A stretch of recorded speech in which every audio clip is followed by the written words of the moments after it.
we go. We did it. Oh my goodness. Okay. We always gotta check out the menu, right? Oh, look at that! Dyslexia-friendly font, colorblind support, motion sickness dot.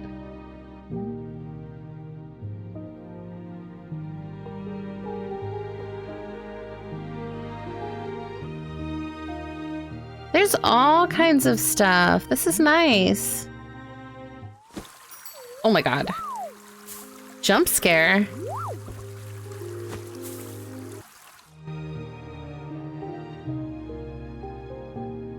Everything's up very high. I'm sure it'll be fine.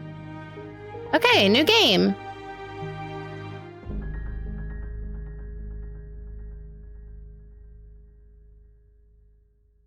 I've always been told not to do the setting, capture any full screen, whatever, because my name is Alta. Things could pop up, but I don't have anything weird on my computer, so. When you're in a fight with someone, only one thing matters. Control. Are you in control or not? Because if you're not, here's what happens. You get hit. Hard. You feel scared. Uh-oh. You submit. Oh no! But if you do the work, if you put in the hours, if you give yourself no excuses, then you take back control. That feeling right there. The moment when you realize that your pain does not have to be an impediment, that it can be what drives you. That's the reason why I became a fighter. It's why I pushed myself harder than anybody I have ever known. I trained like my life depended on it. I did the time. Hi, Griffin. I put in the work. And so, to this day, I have not lost a fight in 3.5 years. Undefeated for that long. God, it took everything, but I earned it. This is what I devoted my entire life to. Finally, I'm here. I made it. I can...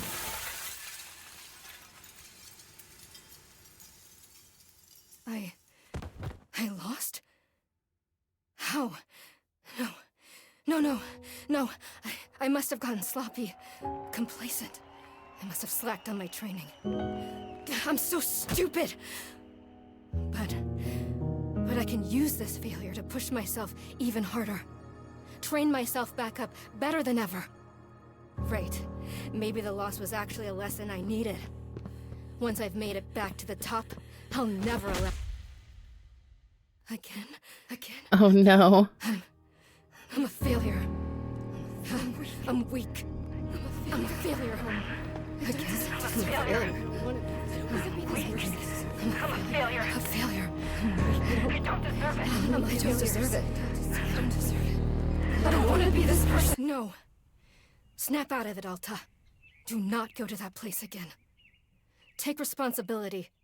This can be fixed. Only one person in the world is good enough to train me back up. Master Winters. She was an unrivaled fighter in her time. A god. She'll know what to do. Her home lies deep within a forest, at the edge of the world. I'll find her no matter what it takes. I'll do whatever she demands of me.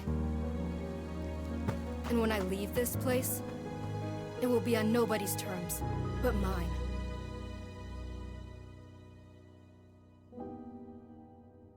Dang, what an intro. Holy moly. Can't spell treason without T. I have that on my TBR. I haven't read it yet. It says, feels good. It's refreshing to have something to chase again. What kind of training will Master Winters put me through? I'm sure it'll be brutal. Good. I hope it's brutal. Just have to... Wow, I'm tired. Do we rest or keep moving? Let's rest. I'll just rest for a moment. Storm! This is by the same people who made the Stanley Parable.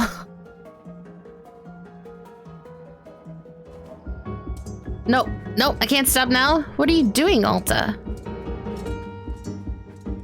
See, this is why you lose those fights. You keep hesitating.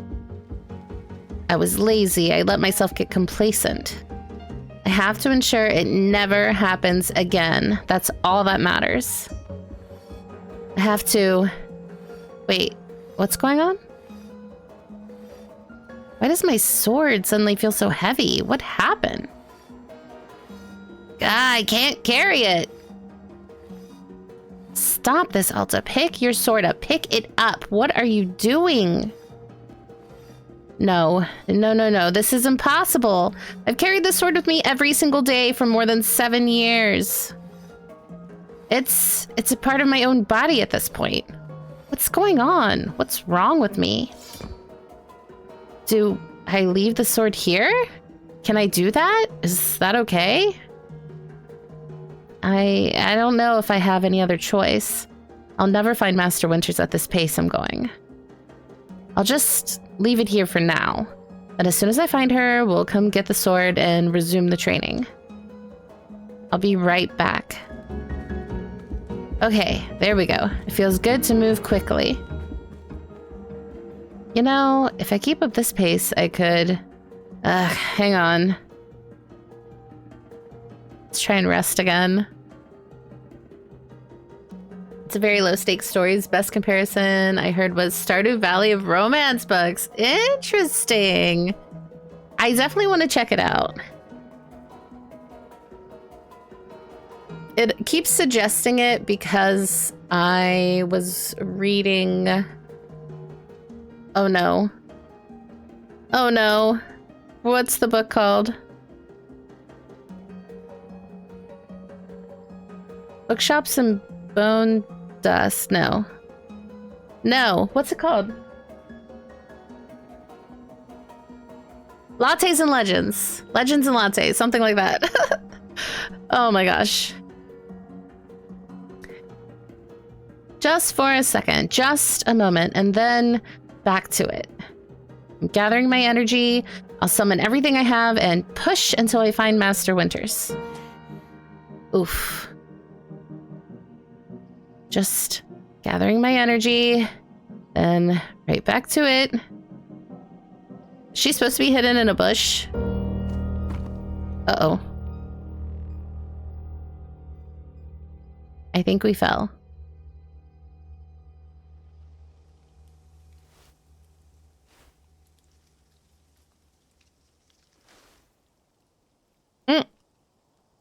Hi.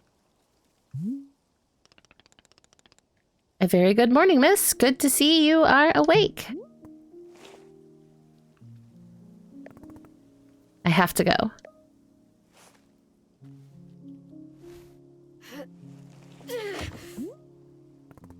Oof. My goodness, you are not feeling well. I can't stay here. I need to leave. Oh, I see. How delightful.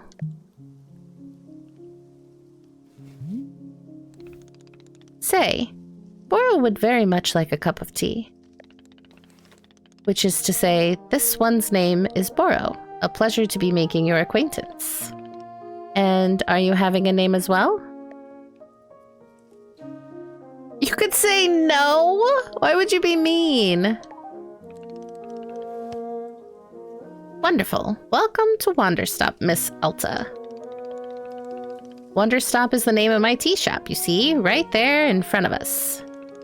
As long as I am making tea, would Miss Alta like some tea as well?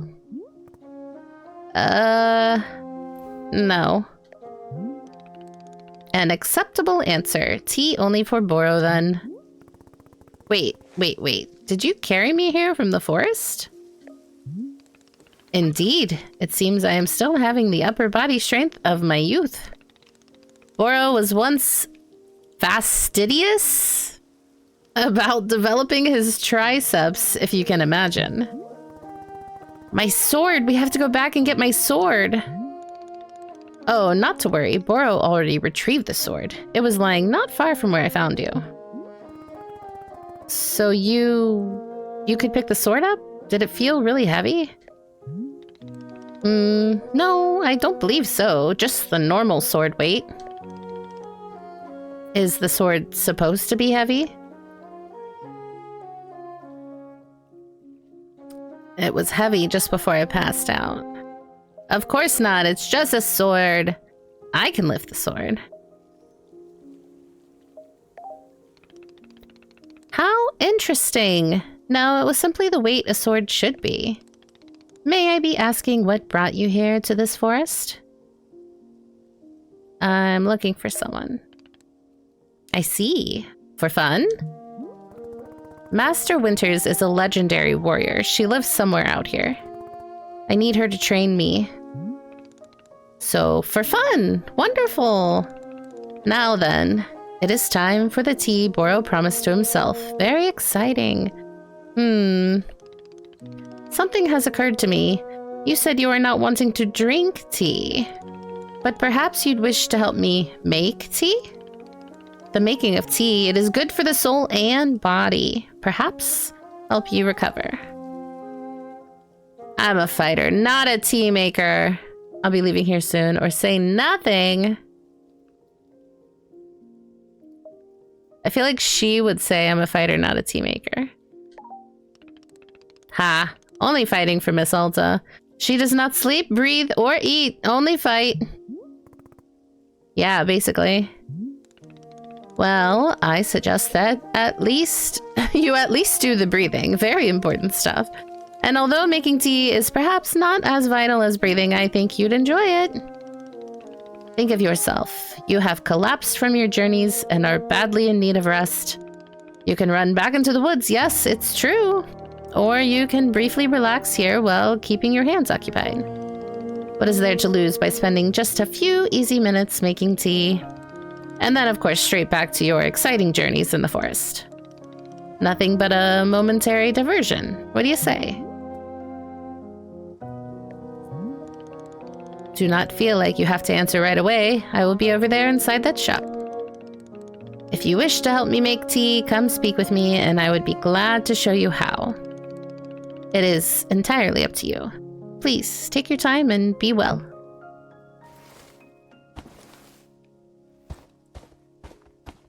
I love him. I love Boro.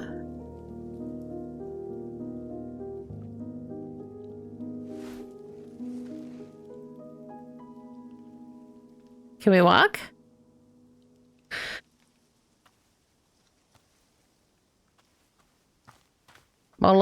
Okay. Oh gosh, I moved the camera a little too oh my gosh, fast. I almost said foist. I moved it too foist. Hold L2 to run. Ooh, I like the toggle. Okay. Look at this tea shop. This is so cute. Are you kidding me? What are these guys? Hi. Can I pet you? Oh my god, I grabbed it! I didn't mean to grab it! I just wanted to pet it! Listen to the noises it makes. Oh my god. Pet is X. Oh my goodness, it's adorable.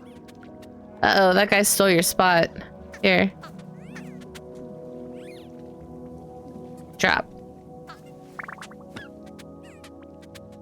Okay, bye. Sorry I plucked you like that. I didn't mean to pluck you right off where you were standing. Ooh, pretty.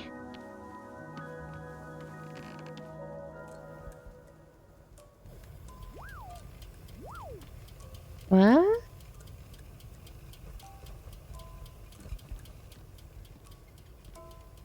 Gardening supplies. I like it. I like it.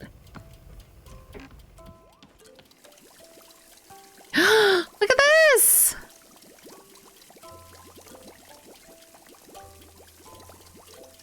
That's so cute. I don't know what it is, but it's cute. This looks cozy.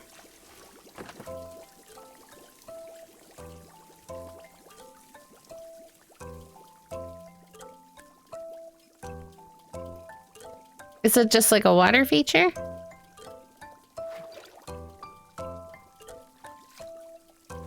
Hmm.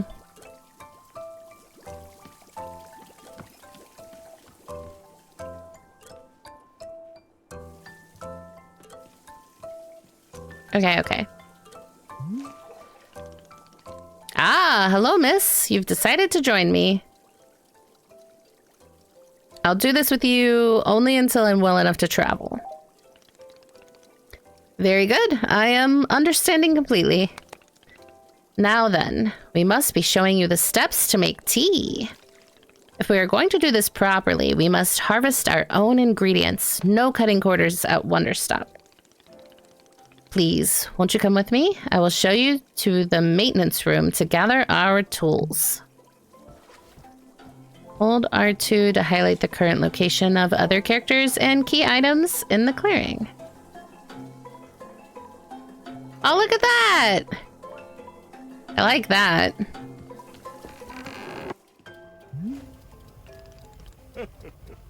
Welcome to the maintenance room.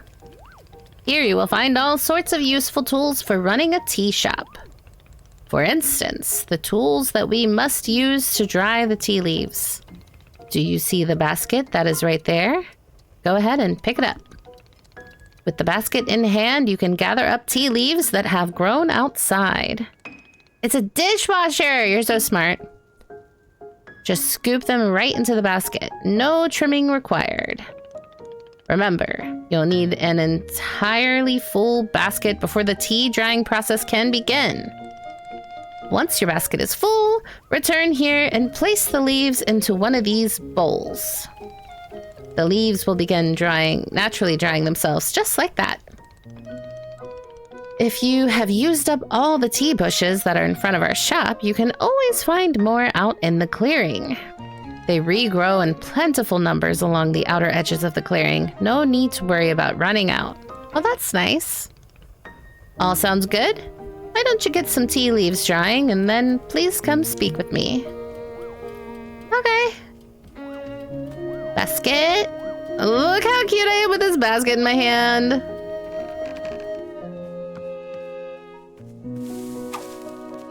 Okay, we just whack the basket into the bush. Got it, got it.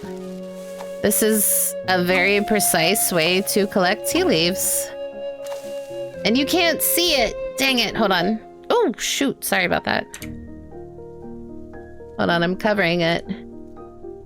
I'll disappear for a second. It shows you if your basket is full or not. See that? Boom, our basket's full.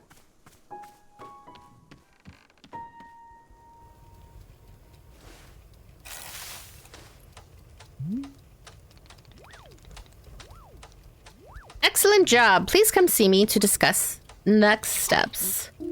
Okay.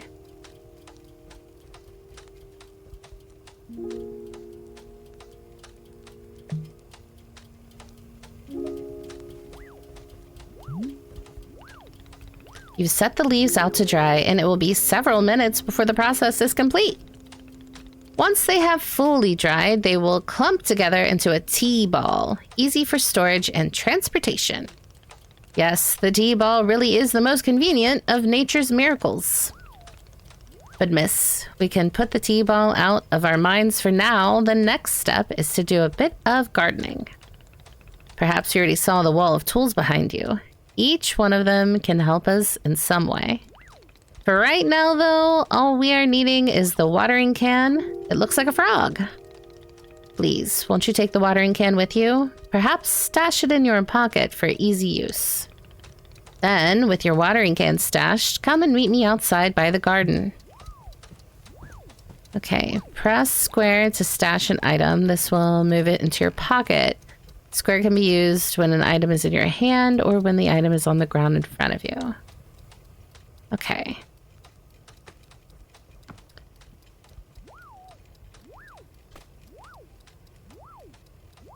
Stash.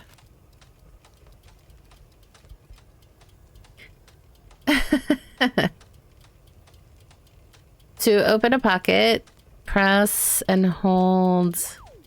Okay. Retrieve the item. Watering can.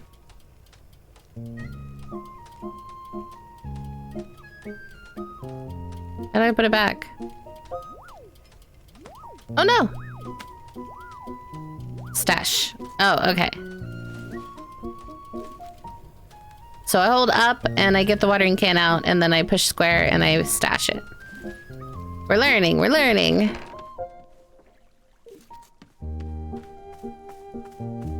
Boro would get along nicely with the... Oh my gosh, Brain! The fishing robot! What is his name? Einar, there we go.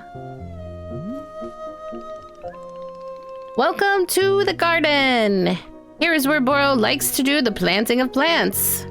As you can see, we are already having a blue fern here in the garden. But miss, we can grow this simple plant into a larger one, almost like magic. Please imagine a grid surrounding our blue fern. If you were to plant 2 additional simple plants on either sides of it, forming a line, then the fern in the middle becomes a plant egg. It is the miracle of life. Here, I will give you a seed for more blue ferns so that you can try it for yourself. Of course, you can be making these plants anywhere in the clearing that you'd like, not just the garden. Boro simply enjoys the feeling of making plants in the garden. So why don't you go ahead and make a line of blue seeds and let me know when it's done. Okay. Plants. We just shove that bad boy right into the ground. Boom. Look at that. It's the circle of life. I finished making the plant egg. Fantastic. The next step is to be watering it. Remember the watering can you stashed earlier? Now is the time to be retrieving it. Please take the watering can to any of the spigots connected to water. We have several around. Fill the watering can with water, then pour it onto your new egg. Once you've done this, please do come speak with me again. Okay.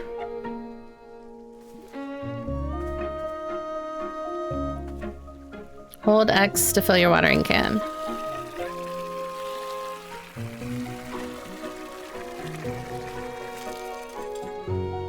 Okay. Whoa!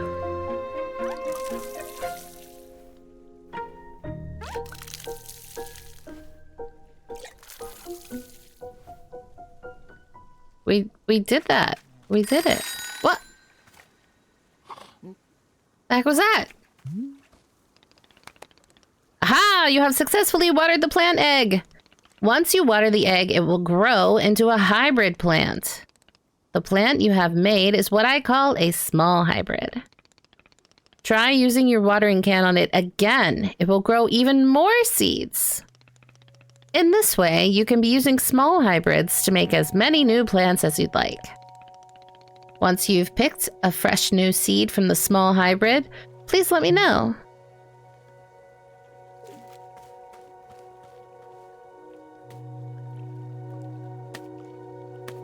Okay, we got 6 seeds.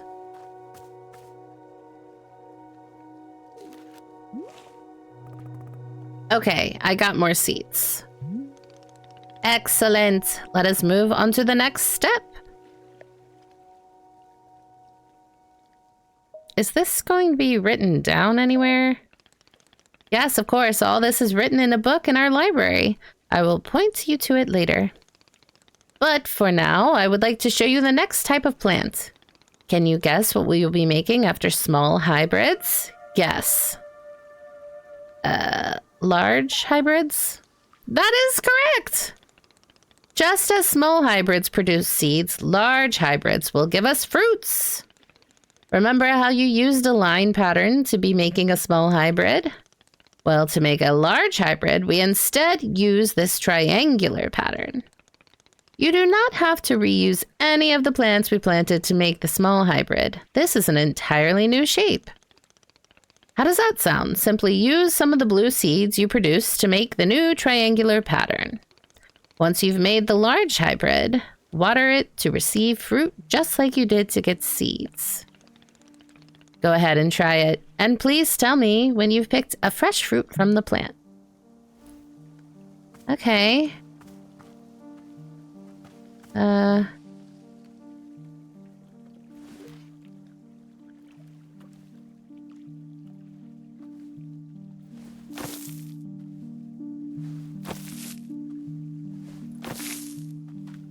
Oh, that's wrong. I didn't mean to do that.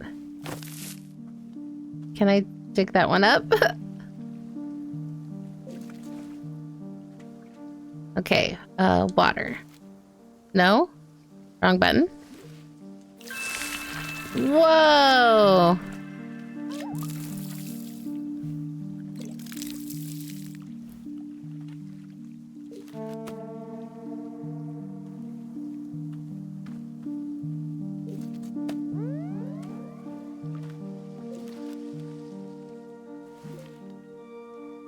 Cool, okay. I did it. I made fruit. Wonderful! Miss, you have excelled at gardening. Truly you have. The fruit you've made is called a chip, and we will be using it in our tea momentarily. I will tell you though, if you wish, there are many more hybrids to discover. We have a variety of large hybrids and small hybrids that can be made using these patterns. Here, I will be giving you a field guide that shows you more. Within the pages of this field guide, you will see prompts for how to make the other hybrids. You can also learn more about the fruits each large hybrid produces. Understanding the attributes of these fruits will be quite useful when making teas, yes? Okay, that's all for gardening. Do you feel accomplished? Sure, why not? It is a begrudging sense of accomplishment, but I will accept it. However, we are now done with gardening and it is time to make the tea. Come, let's go inside and I will explain the tea machine to you. Hi, plants.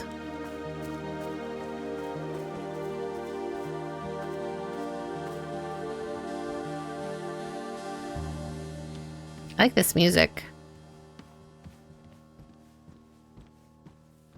Oh, I guess we came in through the back door last time. This is the front of the tea shop. Okay. Here we are back inside the shop. What a whirlwind adventure you and I have been on. Why is this so complicated? I thought tea was simple. Oh, goodness, no. Tea making will crush the mind, it will. If this is all too much information, then perhaps we should take a small break, just to let our minds relax a bit. Ooh, Boro could tell a joke. Sure, tell me this joke. Okay, here is the joke. A librarian and a farmer are eating dinner in a fancy restaurant. Suddenly, one of them notices a sign that says no librarians or farmers allowed.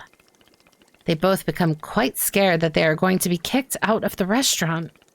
When suddenly, the farmer removes his mask and reveals he's actually an astronaut. Or maybe... Actually, hang on.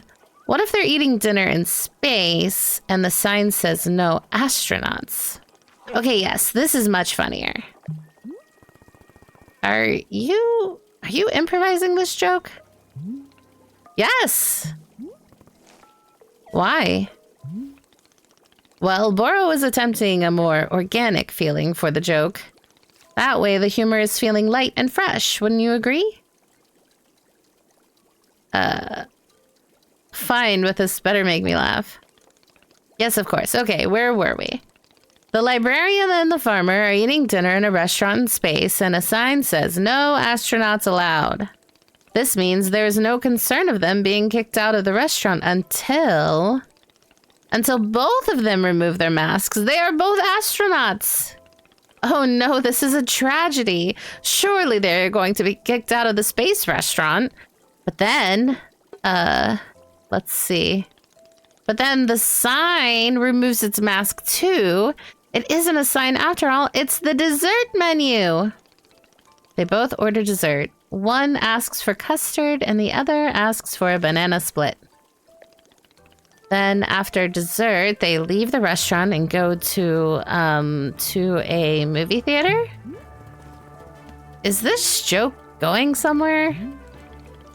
Miss, this is all a part of the process. Humor cannot be rushed.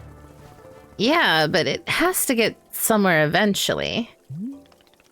Do not worry. With Captain Burrow in charge, this joke boat will be steered safely into the harbor of laughs. Okay, so after dinner, they go to the movie theater. They look at what movies are playing. Many movies are showing. There are some comedies, some dramas, a couple of horror films, and... let's see. Oh, I've got it. Here's the punchline. So one of the astronauts says, "How about this movie? It's called The Train That Ran Out of Fuel." And the other one says, "No thanks. I hear it really loses steam at the end." Do you get it? The movie and the train both lose steam?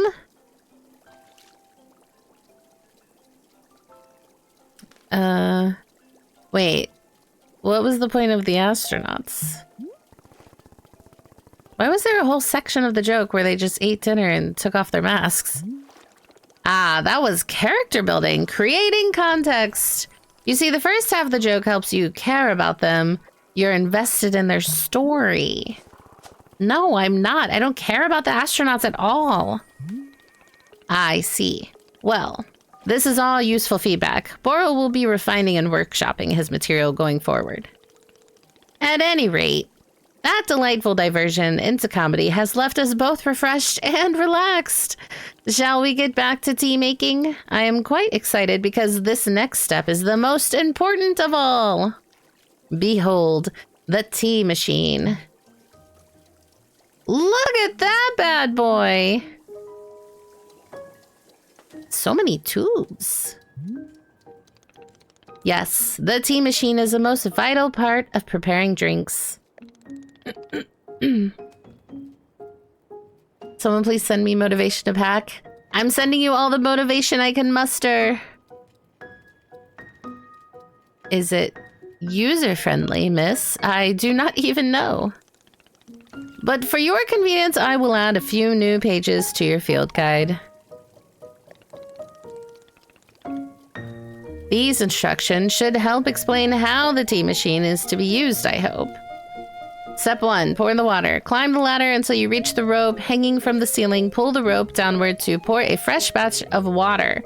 Step 2, heat the water. Once there's water in the orb, pump the furnace to heat the water. Keep going until the water is boiling and steam rises. They will also explain where to be using the tea ball and the chip fruit that we made earlier. How does that sound? Would you like to try using these instructions to make tea? Can't you just show me the steps? I'm not sure if I want to be constantly checking a book. Of course. I am completely understanding. I will show you the steps to use the machine, but remember that they are all written down in your field guide as well. I learned to make one of those from MASH. Pretty fancy. First, climb up this ladder to the rope at the top. The ladder can conveniently be used to access all parts of the tea machine. Once you're up here, pull down on the rope to pour as much water as you'd like. Okay, go give that a shot, and I will move on to the next step when you're done. Okay. Ladder.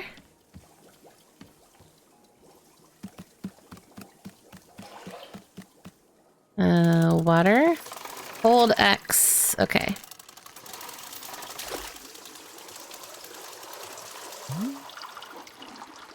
Next step is to heat the water. Simply climb down the ladder a bit to reach the bellows. Pump the bellows while keeping the heat at exactly the right temperature. Once the water is fully boiling, this step will be completed.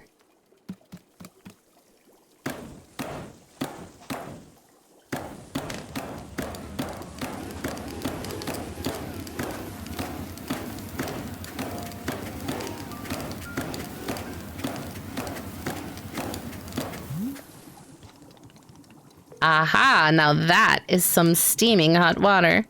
You are doing quite well so far, managing our complicated tea machine with ease. Tell me, are Bora's instructions helpful, or would you rather be figuring out the rest of the machine on your own? Keep giving me these instructions. Of course, I am more than happy to. Next, you will rotate the ladder to the right until you reach this valve. Kick the valve and it will transfer our boiling water to the infuser. Oh, whoa. And just like that, our water scurries over to the infuser. Okay. While the infuser is open, position yourself in front of it with an item in your hand. You can reach the infuser from the bridge or while still on the ladder, whichever you prefer. Then you toss any item into the infuser, any item at all. This is, of course, where you will be placing a tea ball and a chip into the mixture. Give it a shot. Okay, wait, I don't have a tea ball. Drop. Nope. We should, oh, gosh. We gotta go get a tea ball, I think. Where was that?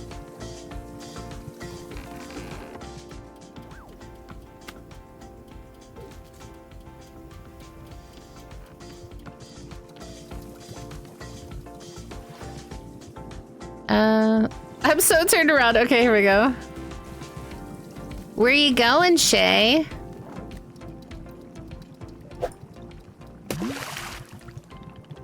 Well done. The water will only be changing color once you added your tea ball. Okay, one more valve to kick and then we will move on to our final step. Uh-oh, my ladder. No fall damage, nice.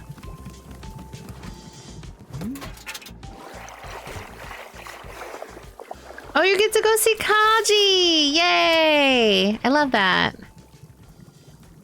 The finished tea has been transferred to our final orb, the pyramid. The next step will be to get off the ladder, find an empty cup, and place it on the grate below. Then pull the rope you see here in order to pour the tea into the cup. And that's it. You will be having yourself one shiny new cup of chip tea. Congratulations.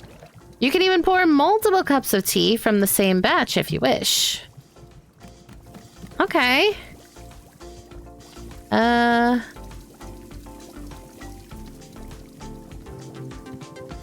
cup. Oh, here's a cup.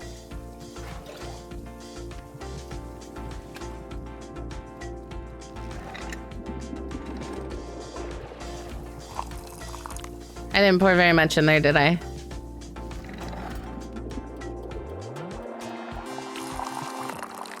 Oh, oh God, oh God, oh my God. So much wasted tea.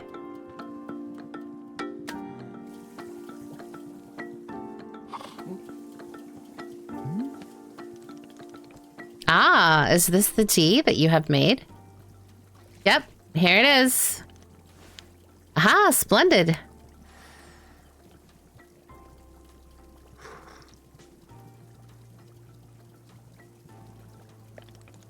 Delicious! It is everything that Bora was hoping for. Won't you join me at my favorite bench? I think it would be the perfect place to enjoy this tea. Fine. That is the spirit. I just don't want to pack. I don't blame you. Trying to fold everything to fit inside. Ugh, no thank you. And determining what to actually pack, I always overpack. Ah, delightful.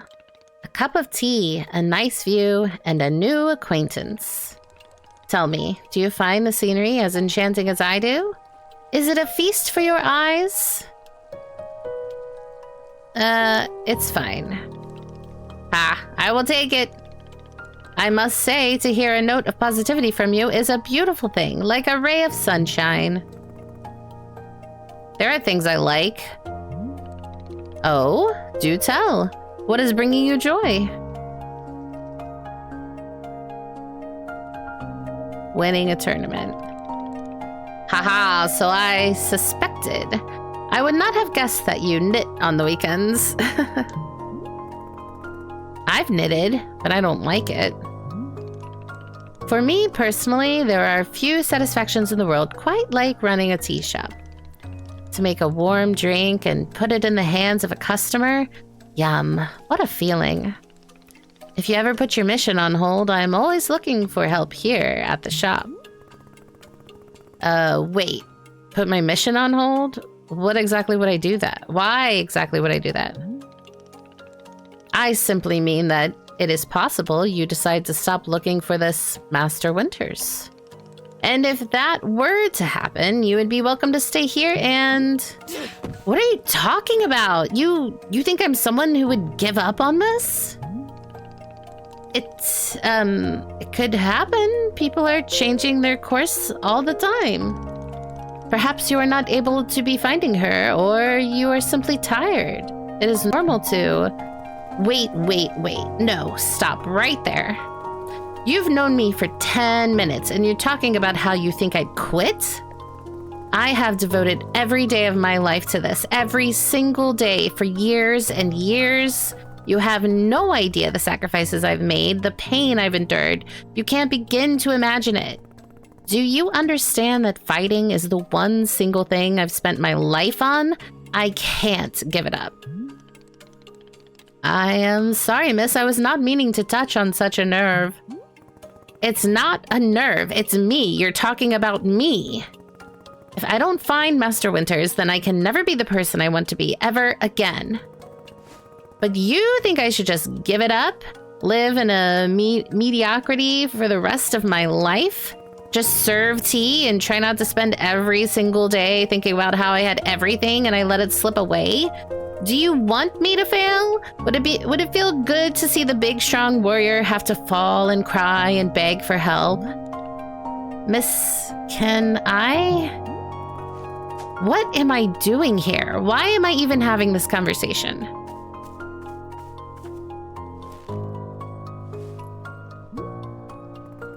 Why? Why can I not lift my own sword? It doesn't make sense. I need to get out of here. I need to get out of here right now.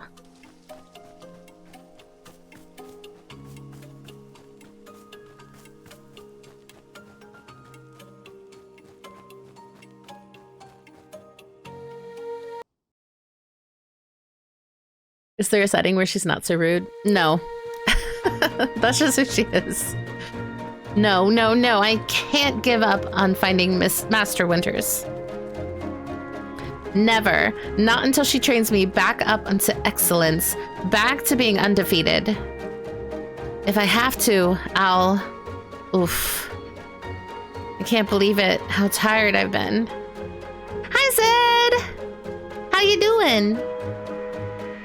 Is that really okay? Can I just rest? Why are you here in this forest? Because of those fights. I lost and there was no good reason. I lost! It was so stupid. I was undefeated for over 3 years. Remember how bad it felt, Alta? How you wanted to die? That's why you're here, in this forest. Hold on to that feeling. Hold on to that anger. Yes, this is the motivation I need. I need the fear and the anger. I needed to lose. I can use it to get better. Look at me, I'm back. How do you like this, huh, Boro? You think I'd quit? Because it got hard? Maybe once I'm back to normal, I'll find him just so I can show him how strong.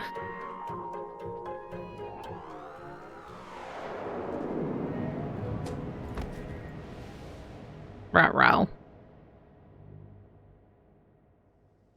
You're doing good? I'm glad. I'm doing all right. Ah, there you are, coming around again. I must say, continuing to carry you here from the forest is reinvigorating Burrow's triceps. How are you feeling? Any better?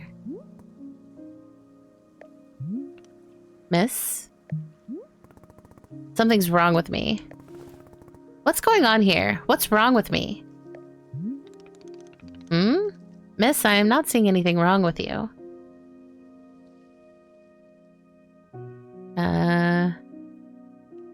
I collapsed out there multiple times. That's not like me. Yes, what a surprise that a person pushing themselves to the brink of exhaustion would collapse. It is a mystery. I am completely baffled. I've pushed myself to the brink of exhaustion every day for years, and this has never happened. Well, perhaps this is the result of pushing yourself to the brink of exhaustion every day for years. The days add up, miss. Excuse me. I am not okay with this. Not okay with the body having physical limits? Yes, we will fill out a complaint form right away. Miss Alta, you are tired. Can you not see how tired you are? It is palpable. You radiate exhaustion. I am not a scientist, doctor. I did not do the 14 years of scientist doctor school. But it is obvious that what you need is some time to rest. To take your attention off this task of yours and just let the mind wander. That sounds unproductive. Extremely! Now you are understanding. Miss Alta being so productive is causing her great harm, it would seem. But if I can find Master Winters, any pain I put myself through now will be worth it. Miss, I cannot make you stay here. You are welcome to return to the forest. You can go out there and run to your heart's content. You can collapse again and again and again if that's what you want. And then one of these times, you will be collapsing for good. But here, in the tea shop, you could spend some time relaxing. Will it fix you? No. But it may let you heal just a little bit. So here's what I am suggesting. Stay here and help me run the tea shop, just for now. The work is simple here, but it's enjoyable. It's not hard. Oi! Hi, Enda. How are you? Oh wait, I read that. We have no goals to meet and no schedule to keep. We work on our own time. You're good? I'm glad. Things are all right. This game is really cute so far. I like it. It might be a good way to take your mind off things and just relax. Then, when you feel fully at 100% strength again, away you go. Simple, restful, and no obligations. What do you say? Or I could leave now. Let me think about it. Of course, there's no pressure to come or go. You may do as you please. How about this? I will be here in the shop tending to what is needed. If you would like to try out running the tea shop, just come speak with me. Take your time. There is no rush. I still love Boro.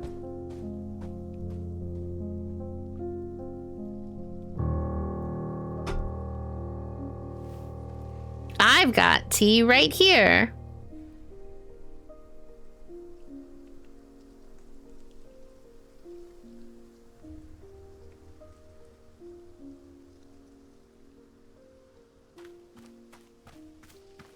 All right.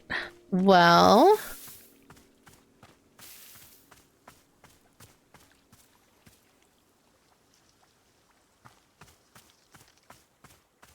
I guess we're gonna make some tea, because we keep passing out. Ooh, what's this?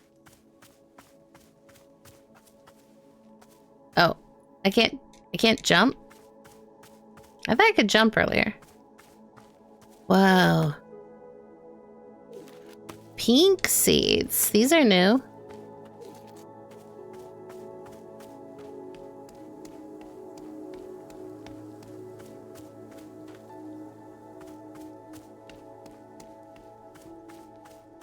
Mushrooms! Wonder how big my inventory is. A shrink shroom, a dupe shroom.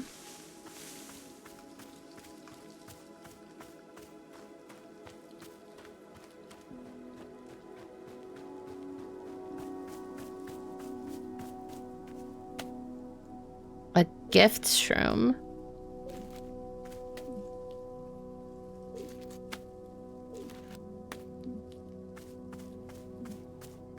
Oh no, pocket's full. Okay. For a moment there, I was hoping I wouldn't have inventory issues.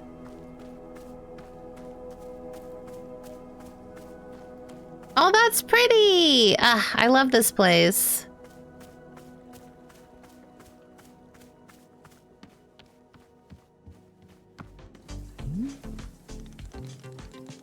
Aha! So you are feeling up for helping me run the tea shop then?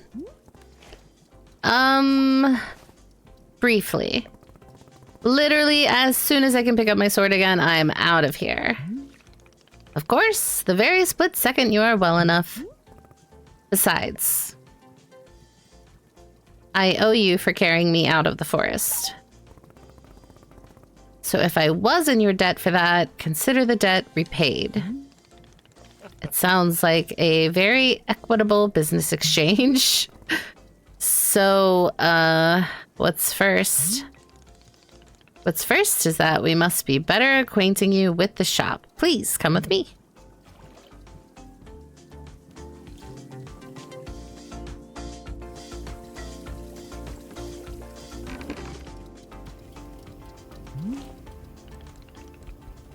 Welcome back to the maintenance room. Miss Alta, the last time we were here, I pointed you in the direction of our watering can. But I did not tell you about the other tools. They are also quite useful, yes. The broom is useful for sweeping up any unsightly leaf piles that gather outside. And if you find any trinkets hidden in the leaves, you are welcome to keep them. Similarly, if you notice any weeds growing outside, perhaps you'll use our clippers. Personally, Boro finds it quite relaxing to do a bit of weeding. Am I weird for thinking this? Perhaps. This is all quite a lot of information, yes? Here, I will add some notes to your field guide. That way it's all conveniently written down. I hope you will be taking good care of our shop tools. Boro is quite fond of them. Also, did you see the little trains moving on the rail? This is our dishwasher. When a cup is dirty, you can be placing it on here on any of the dishwashing train cars. Then the cup will be dropped over here in the maintenance room, thoroughly cleaned. It is the traditional rail, train, and waterfall dishwashing system as in olden times. Is everything making sense so far? It says yes or yes, lie. Are you still a vampire? No, we're a warrior in this one. Hi, Exit. I still have to finish Cabernet. We're not done with it yet. It's so fancy. I know. I want one of these for my house. I lurk, I sleep. Good night, Clint. Sweet dreams.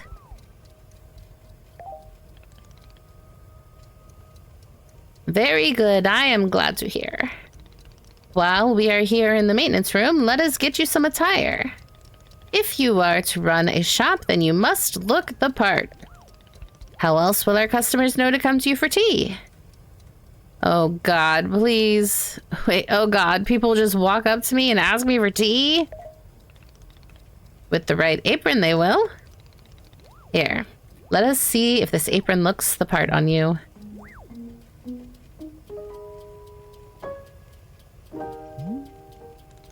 Wow, with this apron, you look like someone full of excitement to run a tea shop. That isn't in any way true, and you know it. Indeed, I did know it, but I was thinking aspirationally. Okay, there's one more thing we must do before opening the shop. This way. She is cute. I like her. She's a little grumpy, but that's okay.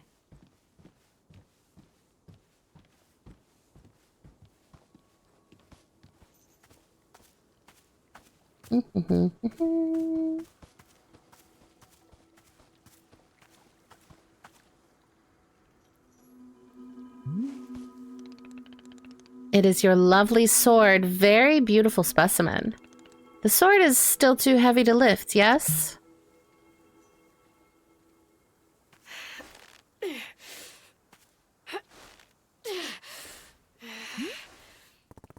Yep, still heavy.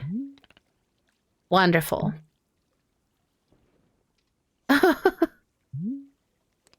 Please, come with me.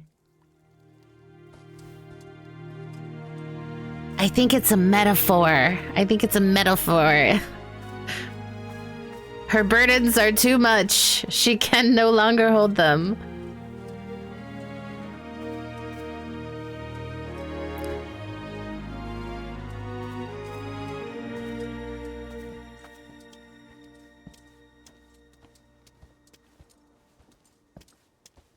What? Where are we taking my sword?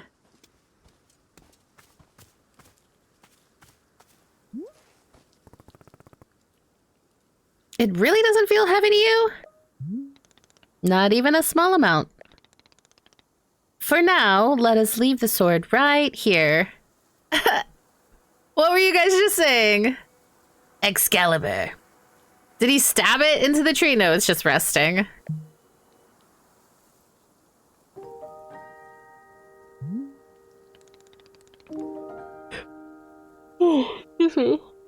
Perfect. It's quite lovely here, don't you think?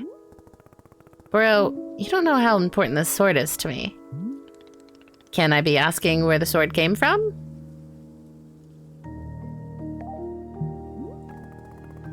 When I first began taking fighting seriously, I decided I would smith my own sword. It seemed like a good idea. I threw myself into it, learning everything there was to know about blacksmithing. But soon I realized I could easily spend my entire life just learning to make swords. It was so complex. If I wanted to become great, I had to pick only one thing and commit to it and leave everything else behind. So I picked only one thing, being a fighter. After that, I commissioned a great blacksmith, someone equally devoted to their craft, to make the sword for me. I was obsessive. I demanded 1,000,000 alterations. We didn't stop until the sword was perfect. A sword that would let me pursue this one focus and leave everything else behind.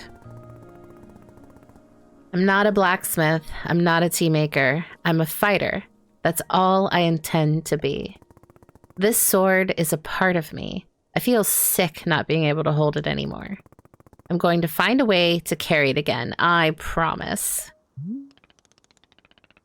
Yes, I can see that you will. Boro is most confident in you.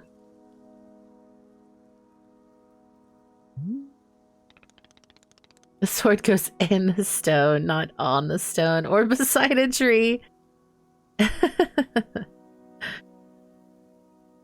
All right, I believe it's time for us to open the shop. Are you having other questions before we start? So, how exactly am I supposed to run this tea shop? Well, I suppose making tea for customers is generally preferred, but other than that, you may be doing as you please. There are no specific rules. Simply take care of the shop in whatever way is feeling right to you. Customers may very well arrive soon, in case you wish to prepare any tea ingredients for them. Oh, and remember earlier you asked if the gardening instructions were written down? Well, I have good news. Oh, sorry, my voice. Hold on.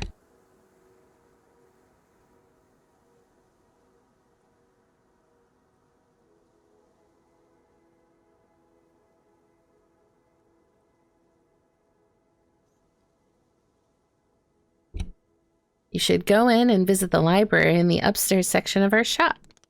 There's a book in there on gardening, written by Boro's very good friend, Sylvia. You may find it useful. I am quite certain Sylvia has phrased it better than I ever could. I have tea. With that, let us begin the exciting tea management adventure.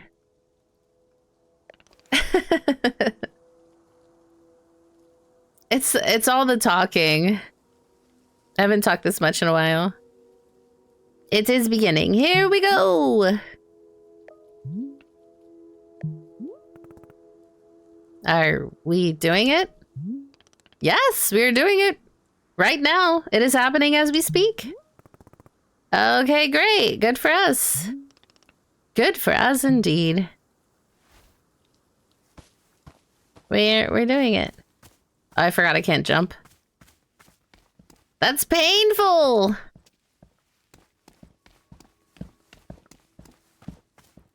I like to hop, hop, hop, hop, hop, hop. Tips for using your inventory. You can swap an item in your hand for an item in your inventory by selecting the inventory item directly. No need to stash the held item first. In the options menu, you can switch the inventory button press to be either toggle on or off, or press and hold. Okay, I should probably get rid of some of this stuff in my inventory here. Here, we'll do a plant. Oh! Shoot.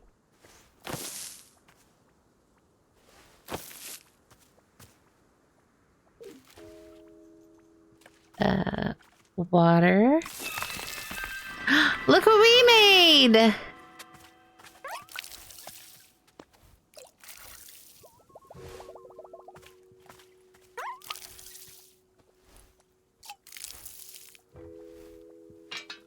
Uh-oh. We're out of water. Okay, so you can refill your can at any spigot that you see around the place.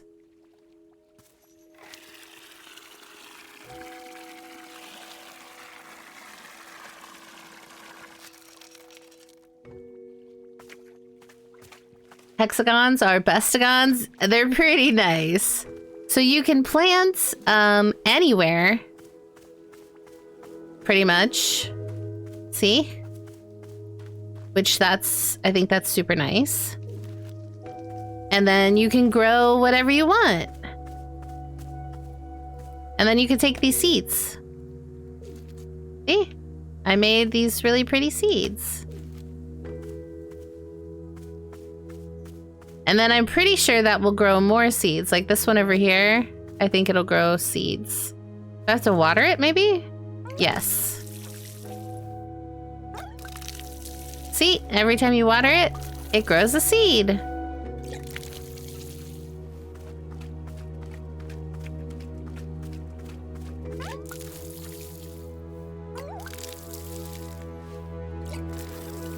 I don't think I want to tea out of that thing, but it's pretty.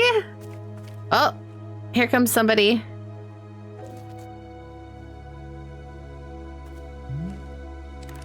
It's our first customer! It's our first customer! Hello there. Yes, hi. Do you want tea? This is a tea shop. Do you want some? Oh, no. No, thank you. I'm fine. No tea. Thank you for asking, though.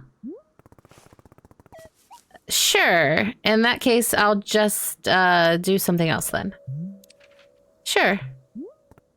Sure. Okay. Okay. Okay. A friendly reminder. You can hold R2 to highlight the current location of characters who want to talk with you. Highlight mode can also be toggled off. I really like this because you could do this and it kind of blurs everything out and it shows you where to go.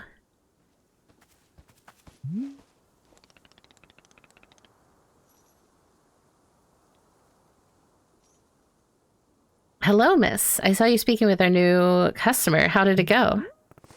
Terribly. I asked them if they wanted tea, right? And they just said no. I see. And what is the terrible part? That's the terrible part. This is a tea shop. People are supposed to order tea. Are they? Who made that rule? That one must be... Who made this rule that one must be ordering tea? You did, I'm guessing? Boro did nothing of the sort. In fact, we are having almost no rules here. That's stupid. There have to be rules. It's like rule number 1. Miss Alta, you might wish to try a lighter touch with our customers. Some of them will ask for tea, some will not. It is being entirely their decision. We are not in control of them, no? But the rules. Has Miss Alta never broken a rule before in her life? No. This person is in our tea shop. They are going to drink tea. I'm putting my entire mission on pause to be here to make tea for people. The least they could do is respectfully take tea when I offer it. Well, it sounds like you've made up your...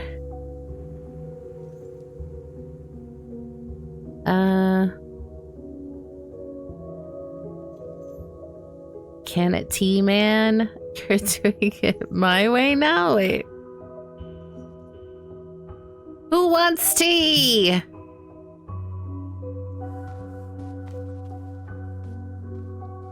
Oh, they want to talk to us. Our customer went upstairs. Okay.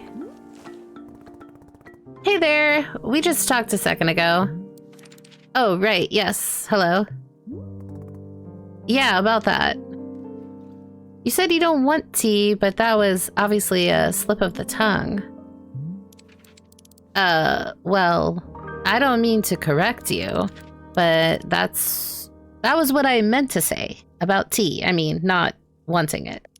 So yeah, that's what I said, I think. No tea, thank you. Do you know what I'm going through right now? Let me explain it to you, what my day has been like. Oops, I collapse every time I go into the forest. Oh, I'm so sorry, I didn't know. And now I'm out here trying my hardest to run a tea shop for who knows how long, and my one responsibility is to put tea in people's hands. That's it. I'm sorry you have to do that. So I'm going to make you a tea, and you will drink it because you're in a tea shop. Mm-hmm. Yes? Are we good? I'm sorry. I'm so sorry. For what? I need to leave. Goodbye. I'm sorry. What? You can't leave? How will I give you tea? I'm sorry.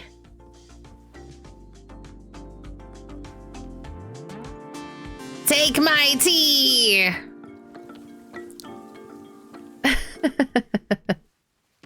Info dump on the purse. Let me tell you my life story, customer.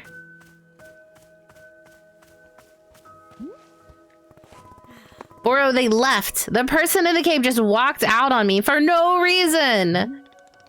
Aha, I see. And did you happen to insist that drinking tea is an absolute requirement here? Yes, duh, because again, this is a tea shop. Miss Alta. Boro is very glad to see you tackling your new role so enthusiastically. But please remember that making tea is only being a part of what Wanderstop offers. Customers may simply want to rest here for a moment, yes? Just a break from travel? Or sometimes they are not even knowing what they want, and that is okay as well. Maybe you just haven't tried hard enough to assist them. Oh, and Miss Alta's idea of assisting is to demand tea consumption at all costs. Exactly, now you get it. And why the demand? Why do we need our customers to accept tea?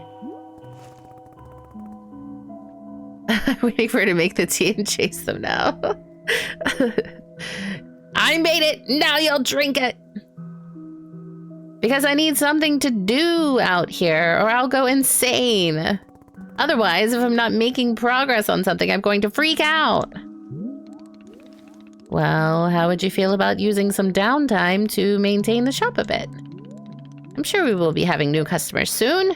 It might be good to do some preparation. For instance, if there are any new plants you wish to make, perhaps now is a good time. Or if you see any leaves gathering into piles, you can sweep them up too. The time between customers is our downtime, Miss Alta. It is a moment just for us. Please, I would encourage you to enjoy it if you can. Oh, and you can also do Boro's favorite pastime in the whole world, drinking tea. Would you perhaps try making a cup of tea for yourself? I think you might like it. You should be looking in your field guide to find a fruit flavor that would suit you. With your finished cup of tea, perhaps you'll find a nice spot to sit and drink it. Sitting in a lovely place with a delightful beverage is it's easy to let the mind wander, yes? It's a time only for you, Miss Alta. Some lovely time to do nothing at all. Yes, a wonderful sort of stuff tea is. Well then, do you feel as though you have enough to do now in our downtime? Sure, maybe. Wonderful. That is good to be hearing. I am very grateful for your patience and good luck with your continuing tea shop adventures.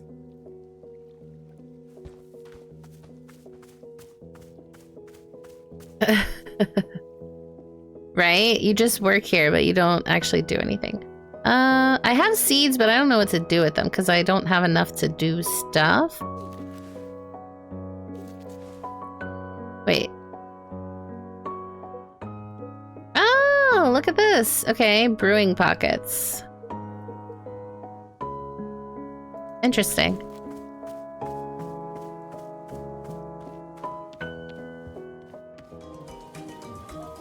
Let's make ourselves some tea. Whoa. Whoa, whoa, whoa. We're out of control already. Okay, first things first, we need water. That's a lot of water. I didn't mean to do that much water.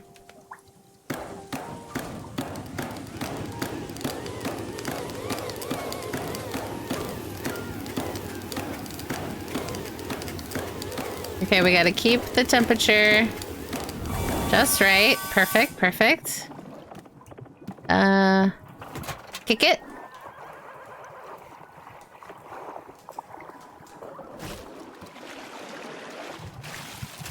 Okay, field guide, right?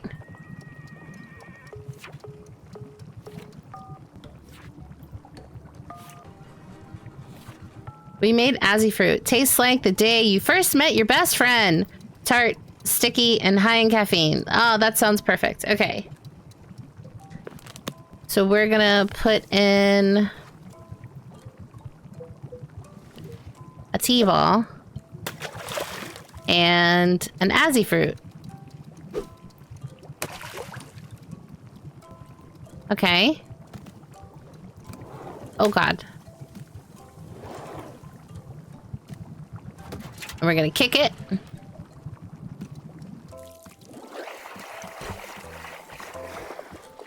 We made tea! We made tea! Okay, we need a cup. Let's pick this one. It's purple.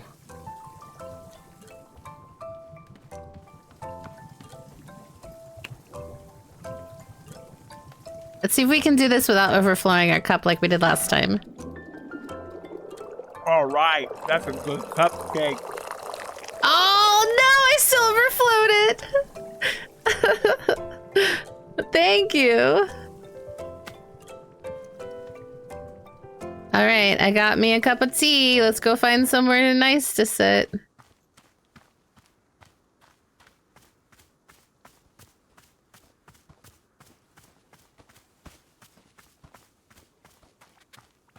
Dripping my tea everywhere. Okay, here we go.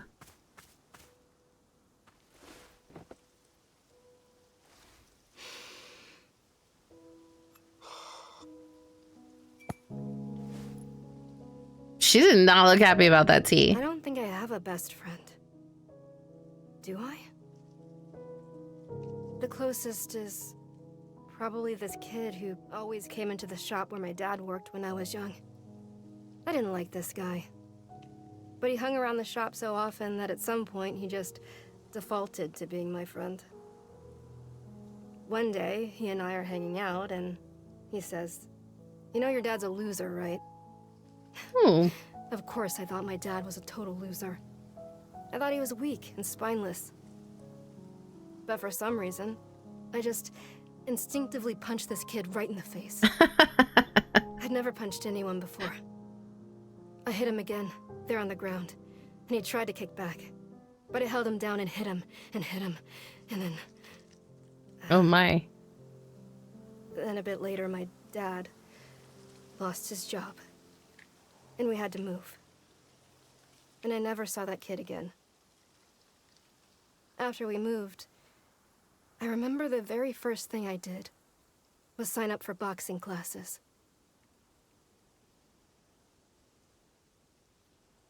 That is a lot to unpack there. Do we make a truth serum tea? So I think when she takes a minute to like... How do I get up? I can't get up? Oh no, I'm stuck! Okay, here we go.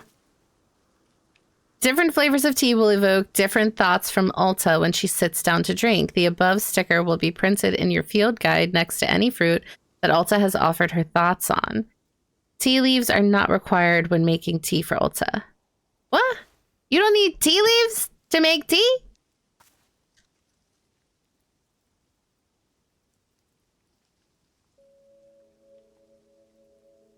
Oh, because the subtext said, tastes like the day you first met your best friend. And so she started off by saying, I don't think I have a best friend. And then she told a story about that kid. So I think reading the, like,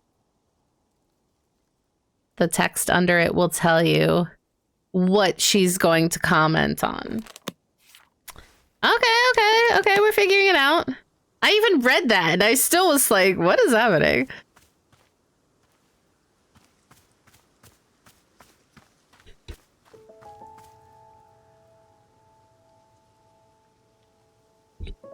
It's just like hot fruit water, apparently. And then I saw someone come in. Oh. Wait. I want to put this in the dishwasher. Chugga chugga choo choo. Here you go. I want to watch it.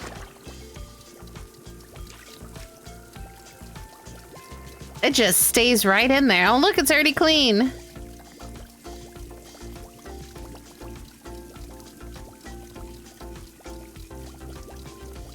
It's already clean. But wait, how's the tea though? She didn't comment on that.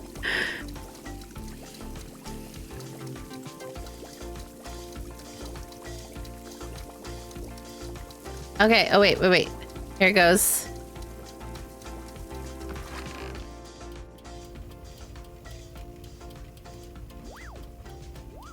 It's gonna come through here, right? There it is!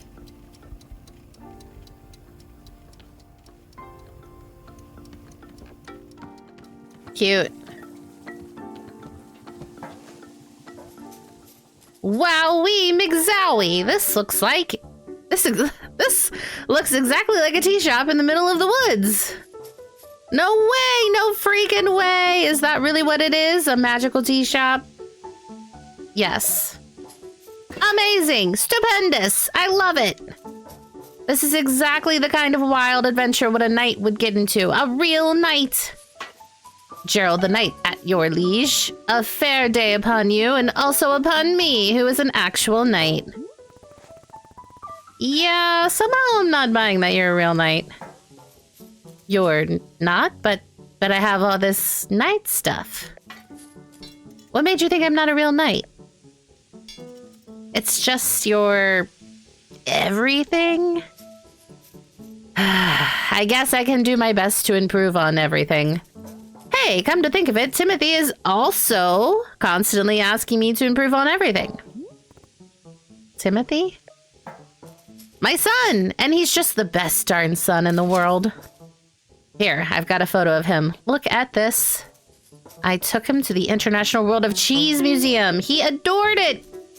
Did you know cheese isn't a plant? Wild, right? For Timothy's birthday, I made him a series of sweaters with my face on them. It's so that if he ever forgets me, he can just look down at his torso and there I am. Why would he forget you?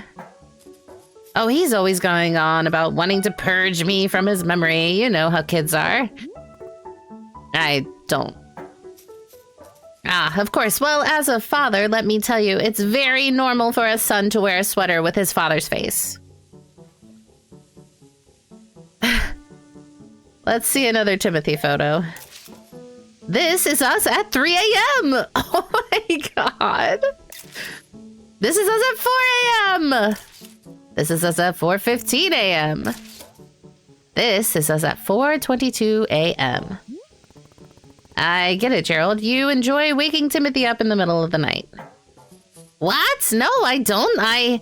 Oh my gosh, yeah, I guess you're right. I'm seeing the pattern now. Let's see more Timothy. I'm curious. Here we are, registering to vote in our local fishing ordinance council elections. Well, Timothy can't vote, but loves the electoral process. Or is that he loves tennis? I forget. It's one of the two. Let's see one more. We went horseback riding. I'm so proud of Timothy. He only vomited 3 times. Why did he vomit at all? Doesn't horseback riding make everyone vomit? I vomited like 10 times myself. Gerald, that sounds awful. Come on, we were riding horses. Who can be upset when you're riding a horse? That's enough, Timothy, I think. Yes, of course, we should save some of them for later. I don't get the impression that Timothy likes you very much. What? Of course he likes me. I mean, yeah, I may be the world's single biggest dork bot. And so lame, just so unbelievably lame. And oh my god, Dad, stop taking photos, Dad, please. People are staring at us, Dad. I want to die. I want to die right now. But other than that, he adores me, I think. Sure, whatever. Would you like a cup of tea? That's what we do here, I guess. Is drinking tea something that a real knight would do? Yes, that's a common trait among knights. Then I will absolutely drink tea as part of my grand adventure. Is there any particular flavor you prefer? Well, to be honest, I'm pretty tired of all of this walking. Do you have anything that could wake me up? Give me a big ol' shot of energy? I'll go take a look and see if that's a thing. All right, we have a request. Fruit effects. Your field guide also contains information about different fruits and the various effects that each fruit has when consumed. Okay. Let's see, we want energy. Consuming it reminds you of those who have wronged you, no. Makes you nostalgic for something you never actually experienced. Oh, that sounds terrible. Consuming it ages you by 1 minute. Okay. It's very specific.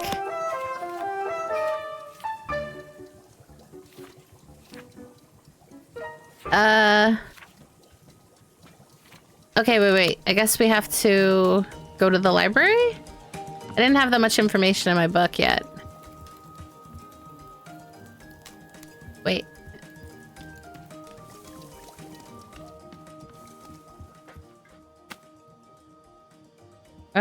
Read.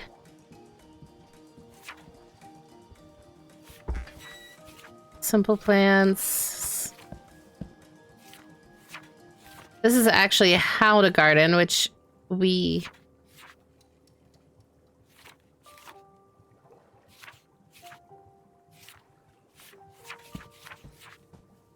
I saw fruit. Check your field guide for more information on the fruits. I should probably read this.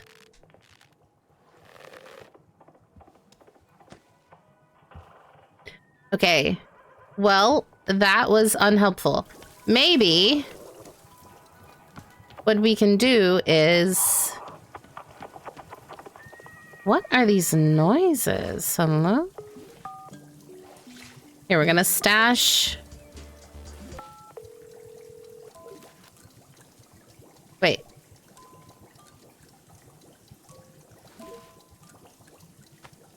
Oh, look! We can put things... We can get them out of our storage, and we can put them on the shelf. That's nice. Okay.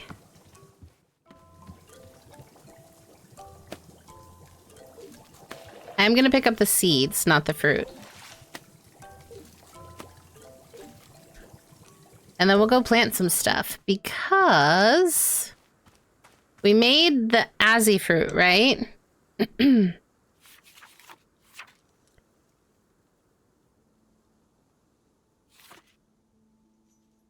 It says high in caffeine. So maybe I'm supposed to use that one, but I kind of want to try to make something different. Hold on. Just hear me out, okay?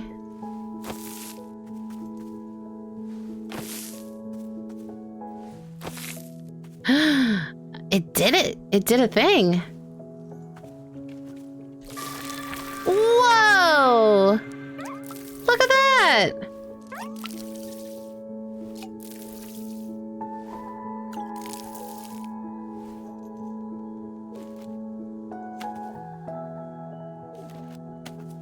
Okay, we made a new fruit.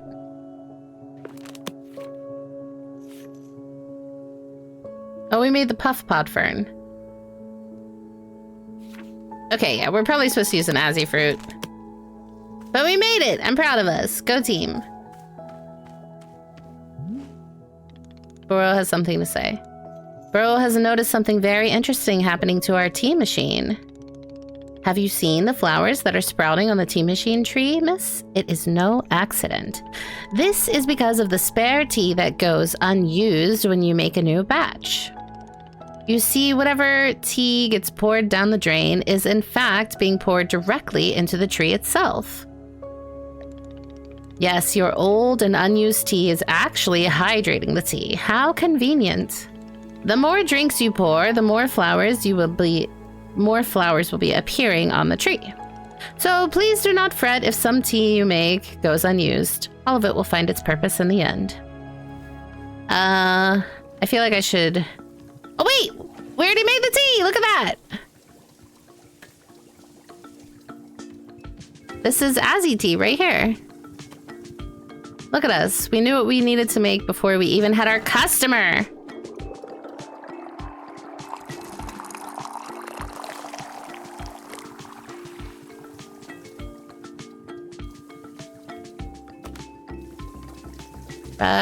Oh, here he is. Here you are. Oh my god. Wait a minute. I feel so alert. I'm out of my mind with energy. Heck yeah, this is peak Gerald right here. This is my best self. Can you believe that people are always telling me to chill out and for crying out loud, please stop? Well, those people can take a hike because I'm the one with the energy tea now. This is literally the best cup of tea that anyone has ever made. Thank you. By the way, can I ask about whatever's happening to your leg? Oh, the purple smoke? It's bizarre, isn't it? I was just wandering in the woods and all that happened is I tripped and scraped my leg. Well, technically, I scraped it on a glowing purple sword. And the sword was held by an old witch muttering to herself. Who, funny story, lunged at me from the shadows and screamed, "Who shall bear the mark? You shall become the shade." Its prison, its companion, its smoldering ash left from the fires of decay. Breathe its fumes and become the pain of becoming. I'm paraphrasing, but that's basically it. Gerald, I think a witch has cursed you. Oh, sure. Obviously that occurred to me. But don't worry, I'm fine. Your leg is literally smoking. Yeah, but to heal myself, I did like 100 sit-ups after all this happened. So, you know, I'm pretty sure I'm in peak physical condition right now. That's not how you heal a curse. Hey, who's the knight here? I don't think you... Look, I understand this kind of thing is probably new for you. It is really concerning to you. I'll do another 50 sit-ups after I finish this tea, okay? See, I'll be fine. If you say so. Glad you agree. After all, I'm a real knight. And if there's one thing knights are known for, it's physical health and well-being. Okay, time to reflect on the taste of this tea. Like a knight!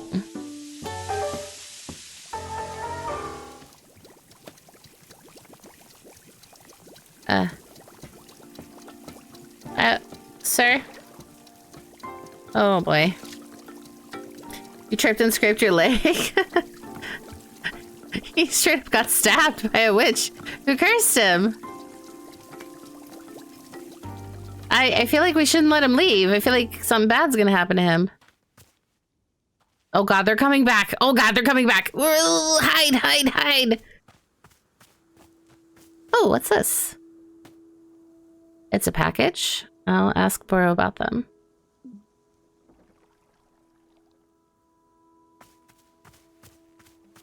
Wait, where's Boro? Oh god. They won't see me in this bush. Why are they coming directly to me? I'm hiding in a bush. They can't see me. I'm invisible. Oh, well, now this is awkward. This is just awkward. Oh, hey. Hey, I dropped my contact lens back there. Oh, you're back again. Say there, local citizen. Have you found yourself troubled lately by malevolent spirits? Indeed, more than ever, demons seem to haunt our every waking minute. A tragedy. Surely, in your own town, you too have noticed the abundance of unlawful apparitions. What's going on? What are you doing? Then I say, you are in good... Hang on. What's next? Oh. Then you are in good fortune because your neighborhood demon hunter has arrived. Pause for excited murmuring. Did you know that in communities without a demon hunter present, those communities are more likely to have demons? The math checks out. Wow, that could be my community. Yes, I know what you are thinking. Surely the price of such assistance is more than I can afford. Well, my friend, here is where you are in luck. For you see, the Order of Demon Hunters believes that these vital community services should be provided at no cost to you. Wow, how could it be? It's almost too good to be true. For although we know this is a controversial topic, the Order of Demon Hunters believes that all communities deserve to live in peace and security. Pause for shocked gasps. That's why, for merely the price of room and board, the highly trained demon hunter before you could soon become a vital fixture in this exceedingly charming neighborhood. Please do not rush to an answer. Discuss it amongst your local elders first, as is needed. I do eagerly await your reply. May your township steer towards its own greatest fortune. Cool. Anything else? No? Right, well, here's what I'm noticing. You are a demon hunter looking for a town to help, right? But I can't give you that need because this isn't a town. So, you know, sorry, or whatever. Say, let's discuss the ways in which demons may manifest in your neighborhood. Town hall meetings that run far longer than intended. What the fuck is happening? Neighborhoods in disagreement about proper fence heights. Anxiety. And many more. What is happening? Parties being thrown at inappropriate hours. Stop. Look, I'm trying to be patient, okay? I am trying, but I need something to do, something to keep me active. I just can't sit and listen to people talk. So, Demon Hunter, this is a tea shop. I can make you tea. That's all I can do for you. Do you want tea or not?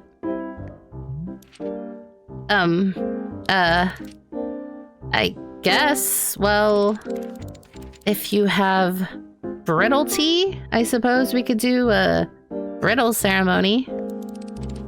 It's a particular kind of ceremony that requires brittle tea. So, if you have brittle tea. Great! I will go make you some brittle tea. Perfect, thank you. Back in a second.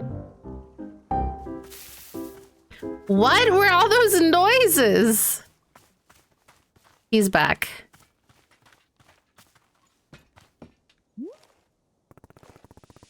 So, Gerald, is there anything else I can do for you? I need a task I can complete. A task? Hey, you betcha there is. Just now I was trying to figure out why neither you nor Timothy believe that I'm a real knight. And then it hit me. It's because I don't have a super cool knight pose. Could you help me decide on a great pose that proves I'm a knight? All right, let's see the super cool knight pose. Okay, here's what I'm thinking. Yeah!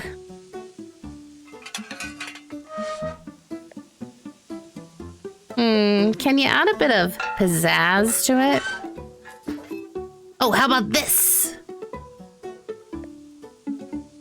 Try adding a display of raw strength in there as well. Grrr! Now do it on one leg. Like this? Done. You mean that? Did I do it? I'm a knight? Sure, why not? I did it. I'm a knight. I can't believe it. Timothy is gonna be so psyched. I'm so pumped up right now. In fact, I think it's time I headed back into the forest. I think, like, doing something that only a real, actual knight would do. Like, what? Well, you know, knight stuff. Anything specific? A true knight can never know what their adventure will be. A true knight must discover the adventure as it happens to them. I read that on a menu at a restaurant once. It wasn't about knights, but I think it still works. Gerald, what exactly do you think knights do? Get into cool adventures? Is that correct? Am I close? No. Knights have duties to uphold. They take oaths. They report to someone. Why are you doing any of this? I mean, do I need to have a reason?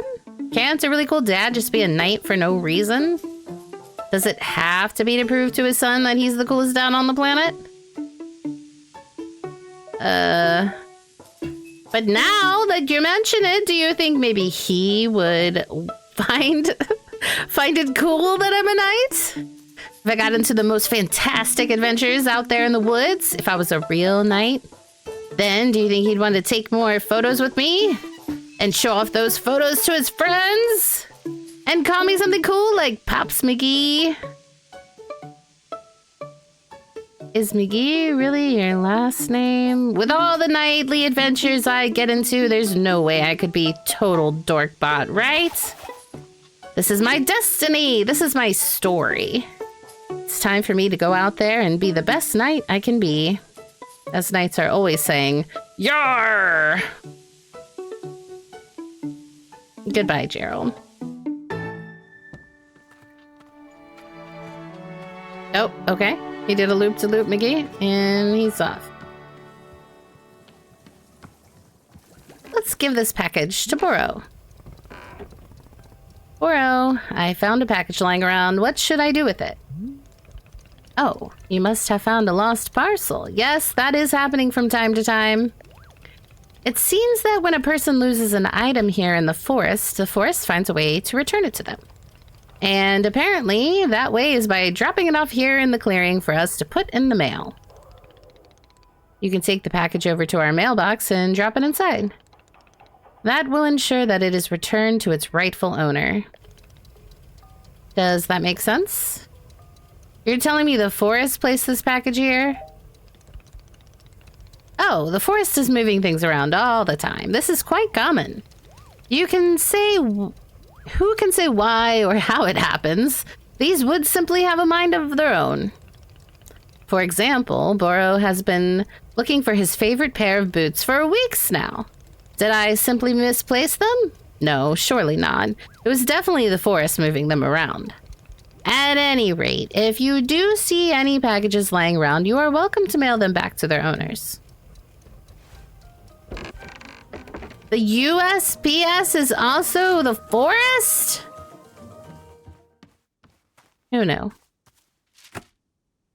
We returned a large parcel. A large parcel. Yeah.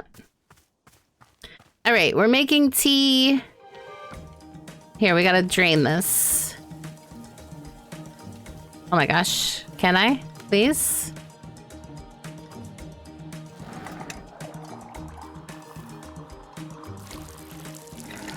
Okay.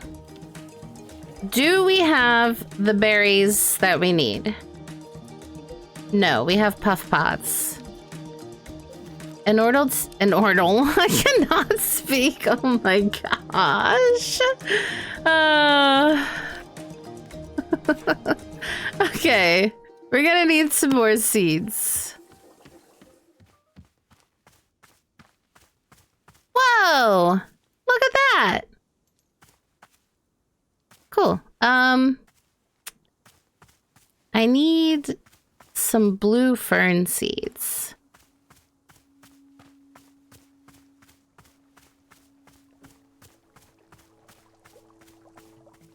Oh, here we go.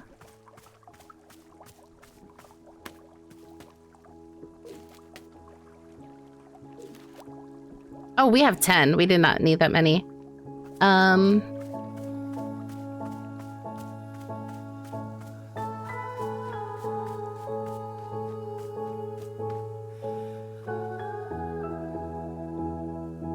It's got a pink in the middle, and then the triangle is made out of the blue fern. So let's stash this. Oops. Wrong. That's wrong. There we go. Pink. Plants.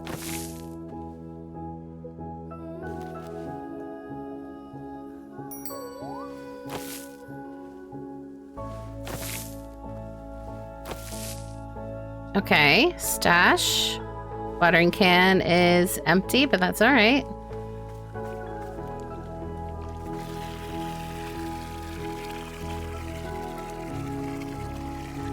There's not like a time limit on how fast I have to get this tea to them, right? I hope not. Whoa, look at that cool looking thing.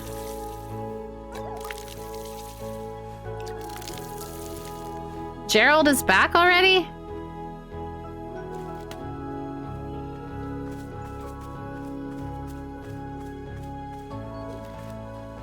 Oh, you know what we don't have? Any tea balls. Okay, let's go get some tea. Is this tea? No.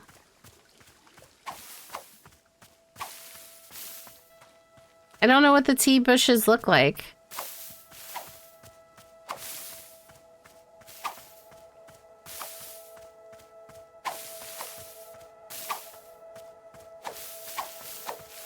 Is this it? There we go. Now I know what they look like.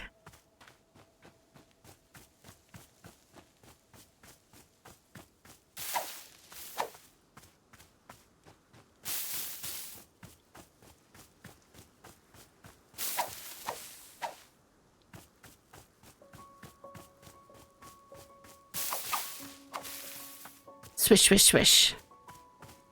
Our basket is almost full, but not quite. There we go. Full.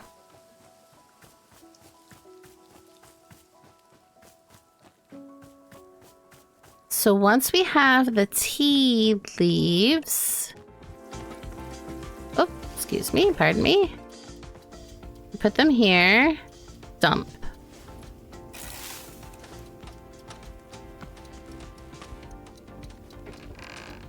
Our mailbox was making noise.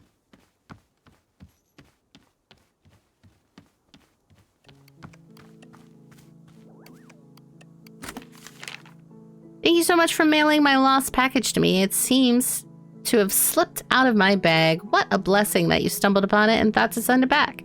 The package contained my daughter's school textbook. The minute she received them, she studied them front to back and then immediately went out and won a local science fair. How did she get to a science fair so quickly and immediately win it? Believe me, I'm just as confused as you, but I think it's the power of education. Here, I'll send you her trophy as proof. She won't miss it. She's already won another 4. Thank you again for your help. It means a lot to both of us. Oops.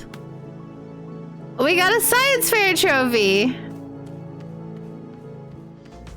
Can I put that on there? No.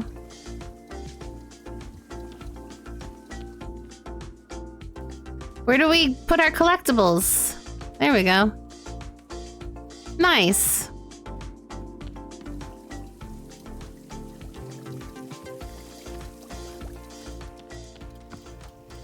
Our tea is still leaving.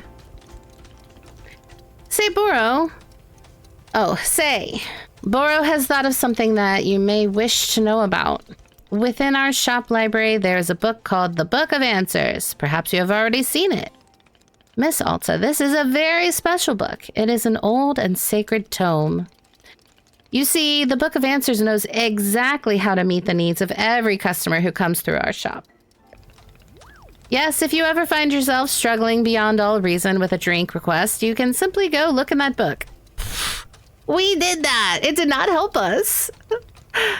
It will surely tell you exactly what must be done to make the person happy. No questions asked.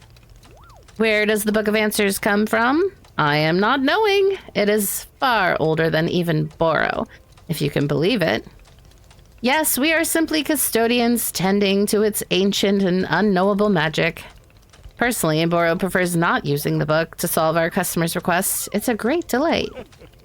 But from time to time, even I am indulging myself in a good old-fashioned spoiler. Yes, indeed. Nevertheless, now you know of its existence, and you may use it or not. I intend to never use it. Very good. I do not intend to hold you to that, but I am certain you will stick to it anyway. Maybe it's a second book. Hold on. Let's go look. Gerald is back. He did not go far.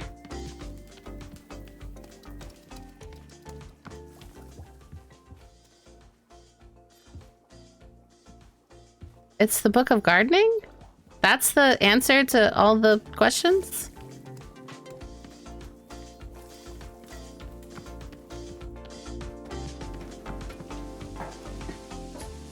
Ahoy, bringer of tea. I have returned from my nightly adventures. Hey, Gerald. Back so soon? Soon? What are you talking about? I haven't been here in days. What? But you were just here a few minutes ago. Was I? No, I definitely remember setting up camp 3 times. In fact, take a look at this. It's the adventure I got into. Yes? It's this. It's a stop sign. Yes, a stop sign. Did you steal it? I don't think so. I just found it. Fine line between finding and stealing, Gerald. Well, it's not stealing if you and the object were meant to find each other. The minute I saw this stop sign, something about it called to me. I said to myself, now that's a stop sign with a mysterious and thrilling past. What do you think? There's got to be an exciting story behind it, right?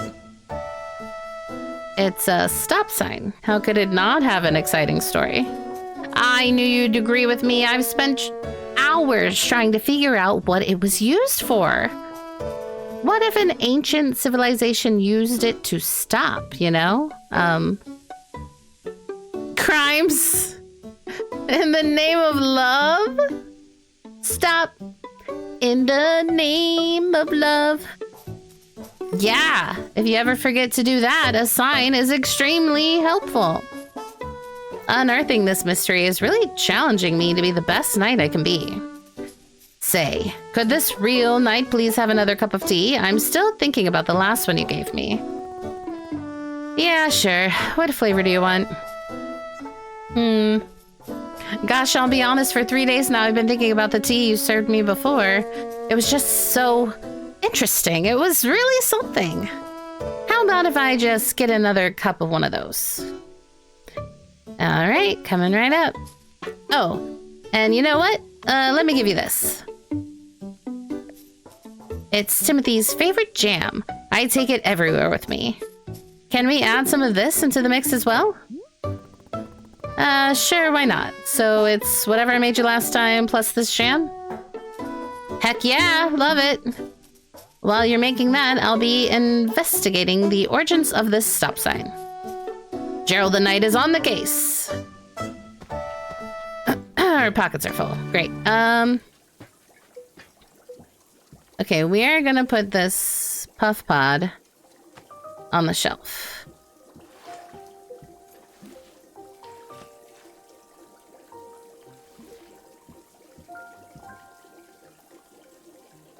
We only need one of these. Oh, pick it back up. Pick it back up.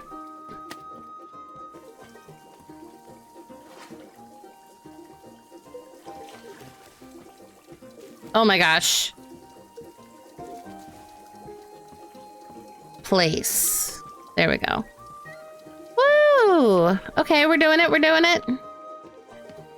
We still need T-balls. Here we go.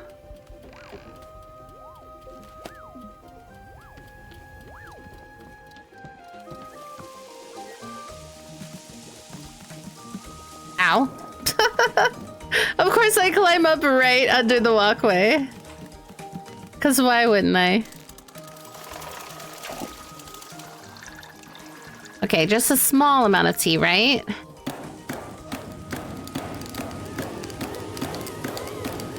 I think I keep making full batches when I don't need to.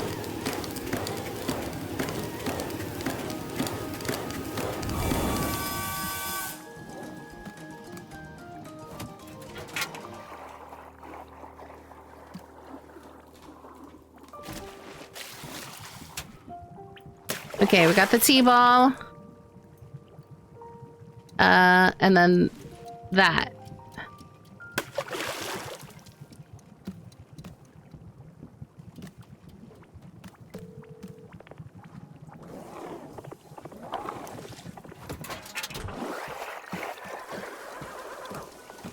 Okay.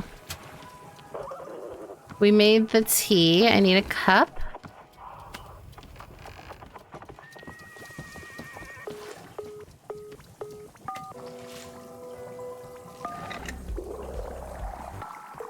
What is this sound? I hate this.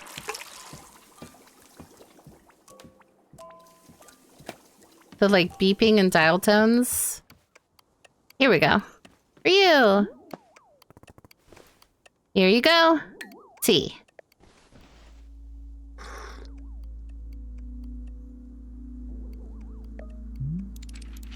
Verily, you have brought me the ceremonial Vrettel tea.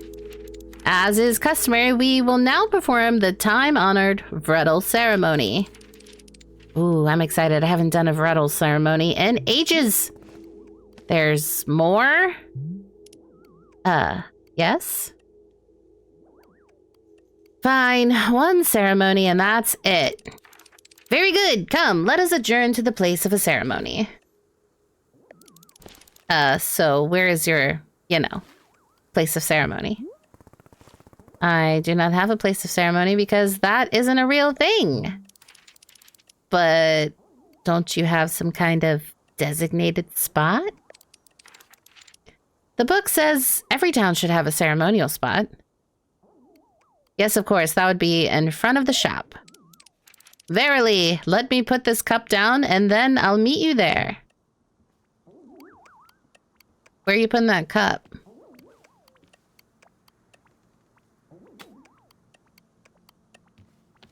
I'm just gonna grab that real quick. And take it to my cool dishwasher.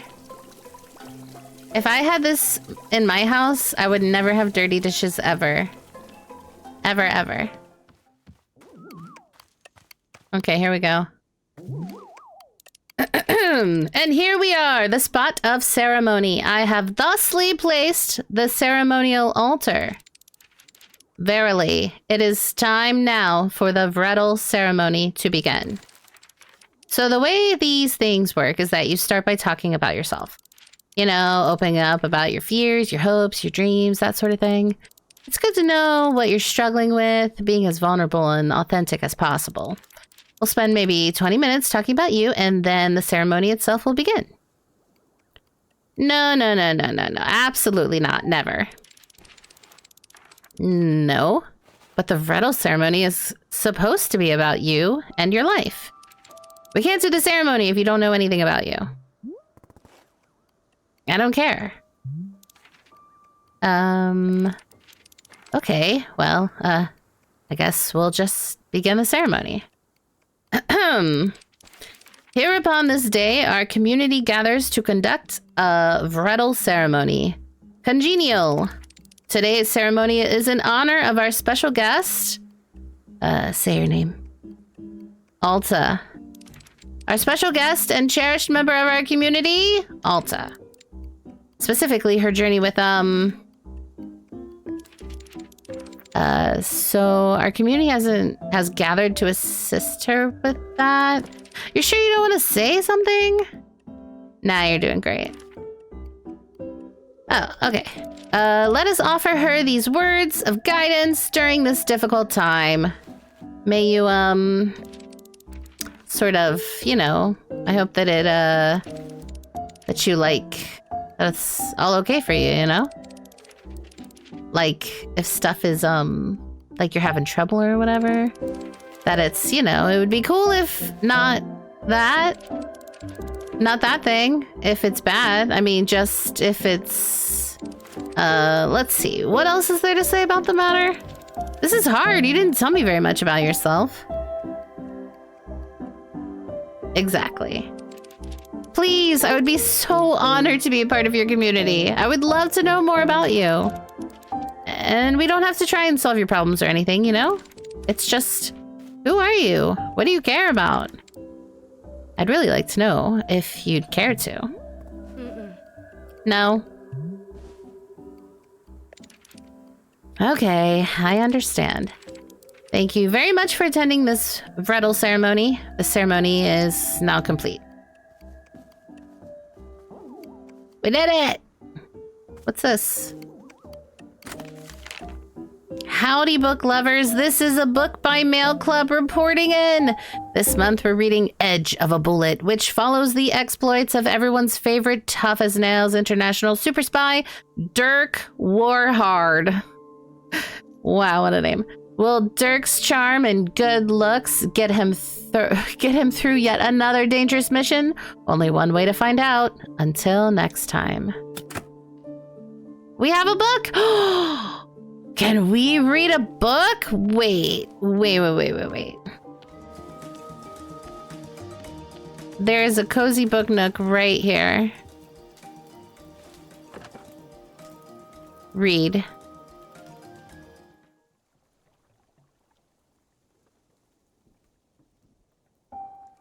What's happening? Am I reading?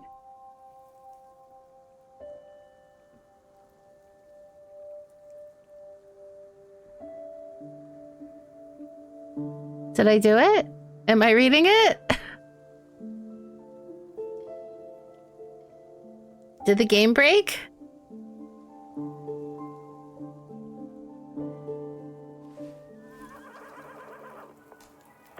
Hold on. Maybe it's that spot. Here. Oh god, this is awkward.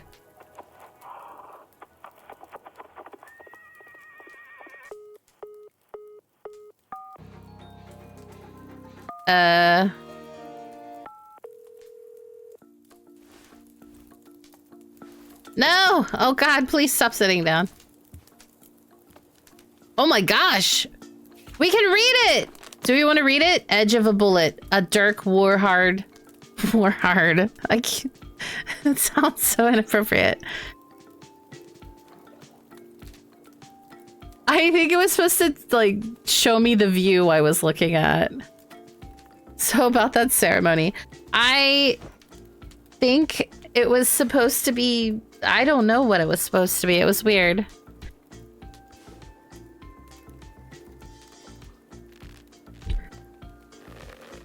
Here we go.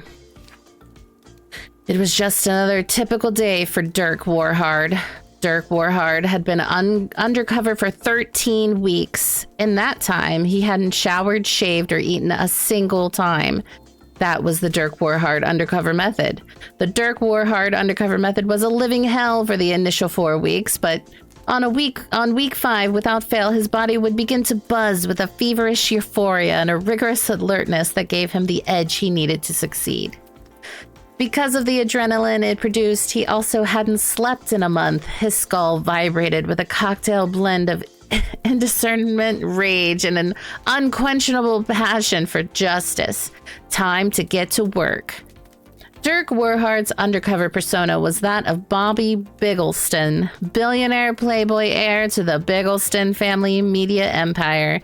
In fact, Dirk Warhard was himself a billionaire playboy, much wealthier than his undercover persona, but he'd play any role if it meant getting the job done. A wealthy local socialite was hosting a charity gala. Oh my god, there's 10 pages. I think I have regrets already. A wealthy local socialite was hosting a charity gala in her mansion home, which Dirk Warhammer had been instructed to infiltrate. His limousine pulled into the mansion driveway around midday. As he stepped out of the limo, the sun shone brightly in his eyes. Dirk Warhammer hated the sun more than he hated anything in the world. He had been told many times to stop looking directly into the sun, but to turn his back on an enemy was cowardice he could never forgive. Pulsing with rage from the Dirk Warhammer undercover method,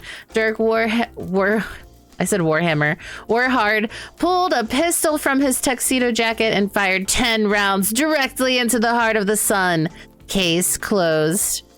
He holstered the pistol and stepped into the party. He just murdered the sun for looking at him. Shortly after entering, he was met by the host, Samantha Keylight. She was his target, a known perpetrator of underground organized crime and the person from whom he was to extract sensitive information. Howdy, he said to her. My name is Bobby Biggleston. But his name was not Bobby Biggleston. That was only his undercover alias. His name was Dirk Warhard. Dirk Warhard thought to himself, I'm Dirk Warhard, and then continued the conversation. Mr. Biggleston, it is the pleasure of pleasures to finally meet you, exclaimed Samantha Keylight. I've heard so much about you from our mutual friend. The mutual friend she spoke of was Dirk Warhard's handler, who briefed him on every mission. Dirk Warhard did not know this man's name because Dirk Warhard disliked learning names. The only name he knew for certain was Dirk Warhard, and even that one was written on a card in his wallet for emergencies. A man in a servant's outfit approached them with a tray of shrimp cocktails. Hors d'oeuvres? The sight of food thrilled and angered Dirk Warhard. Hunger raged in his stomach, but he couldn't risk the mission. He stepped very close to the man holding the tray and subtly pressed his pistol to the man's sternum. You'll remove the food immediately, and you'll never show your face in this city again. The man began trembling violently, then nodded and turned for an exit. Dirk Warhard fired a warning gunshot at his feet just to scare him. A hush fell over the entire party, but Dirk Warhard coolly holstered his pistol and said, Saw some asbestos. The partygoers all nodded in appreciation, and a few began applauding. I feel like this is what the AI books are going to be like.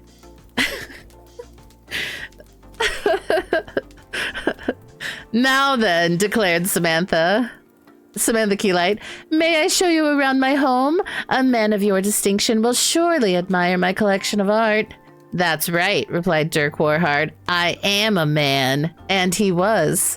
The two of them stepped to an adjacent room, which was empty, but for the paintings hung on every wall.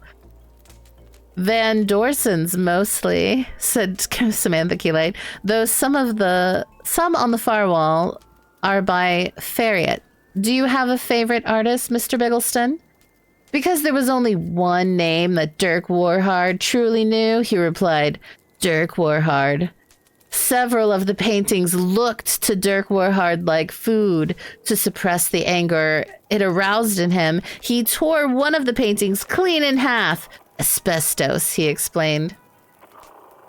Mr. Biggleston, said Samantha Keylight, I did not invite you here simply to admire my art collection, nor to rid my house of asbestos. In fact, there is one particular piece of art I wish to show you that I think you will find very interesting.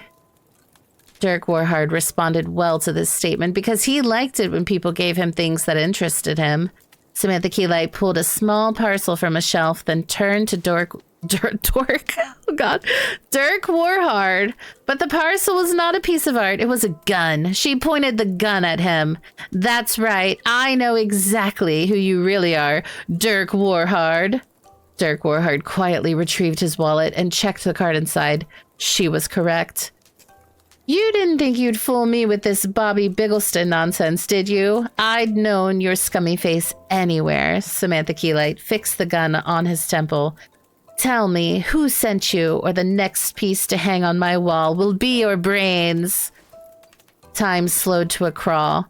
Dirk Warhard played through every possible outcome of the situation in his head tactically, assessing thousands of different strategic maneuvers. His mind raced with the efficiency of a cheetah nailed to a missile, and after a mere half a second, which to Dirk Warhard felt like hours, the only strategy with even a glimmer of hope was to clear him. Well, snarled Samantha Keylight, what's it going to be? Are you going to start talking, or do I have to? Samantha Keylight exploded. Blood and innards splattered across every inch of the room, drenching the various works of art and substantially lowering their value at auction. Dirk Warhard wiped a finger from his eyes. Weeks ago, he had secretly planted a bomb inside Samantha Keylight, triggered by a switch inside the ring of his left hand. This was one of Dirk Warhard's signature techniques, and it had saved him dozens of times. He stepped over to where he vaguely recalled she had been standing, then adjusted his shirt cuffs and said, What you didn't know is I'm actually Dirk Warhard. He then pulled out his pistol and said it again while holding the pistol, which he decided was cooler. He repeated it while firing the gun several times. All that felt coolest of all. And that felt coolest of all. Dirk Warhard still had no idea what role Samantha Keelight played in the perpetration of organized crime, but it wasn't his job to know things. The less Dirk Warhard knew, the more quickly he completed each mission, and this one had been done in record time. He pressed the mechanical implant on his neck to inform his handler that the mission was a success. Dirk Warhard stepped back into the party where guests were in a panic over the sound of the explosion and gunshots. They turned and froze as he entered the room, dripping with Samantha Keelight. Dirk Warhard strode confidently towards the nearest servant, holding a tray, grabbed a shrimp cocktail, and stuffed it into his mouth with a beastly vigor. Someone in the crowd yelled, "Oh my God, it's Dirk Warhard!" Dirk Warhard attempted to yell, "What you didn't know is, I'm actually Dirk Warhard," but his mouth was too full of shrimp. So instead, he just fired his gun into the air several times. The partygoers began cheering and making out with each other. Then the president emerged from the crowd. "Dirk Warhard," said the president, "you've saved us once again. I award you $10,000 cash." The crowd cheered again, and Dirk Warhard still couldn't speak, so he kept firing his gun. One of his bullets accidentally hit the president, who gave the thumbs up as he bled out, grateful to have been killed by the famous Dirk Warhard. But the president's death didn't bother Dirk Warhard, who knew that there would always be another president, but there would never be another Dirk Warhard. Hi! Hi! Hi, Abe! He stuffed another shrimp into his mouth and crowd surfed his way back to the limo as he yelled his famous catchphrase, "Nobody survives Dirk Warhard!" Justice as cold as the shrimp. It was just another typical day for Dirk Warhard. Wow. That was something. All right, that's a good cupcake. That was truly something. I feel like I learned something.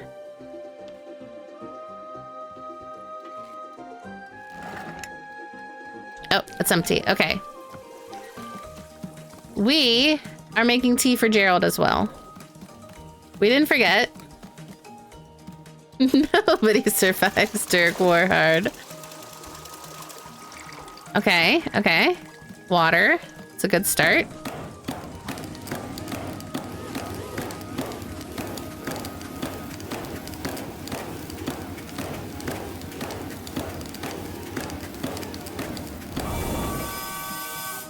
That's right, that's right. Okay. I think I put all the... We need one of these Azzy fruits or whatever. This thing. Pick up.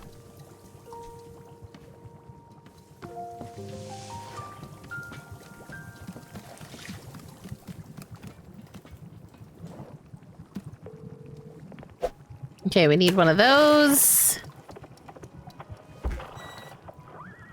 Stash. We need a T-ball. And we need... Where do I find the jam?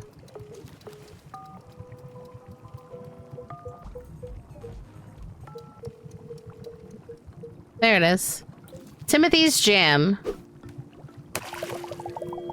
Whoa! We just made something magical.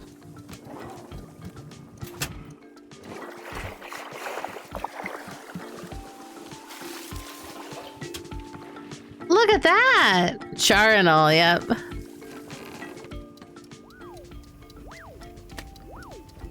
Let's put it in this cute little teacup.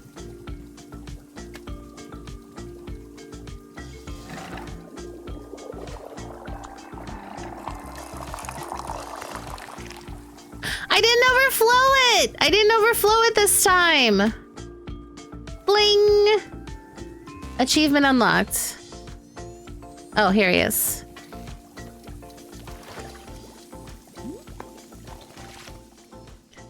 Here's the tea you asked for.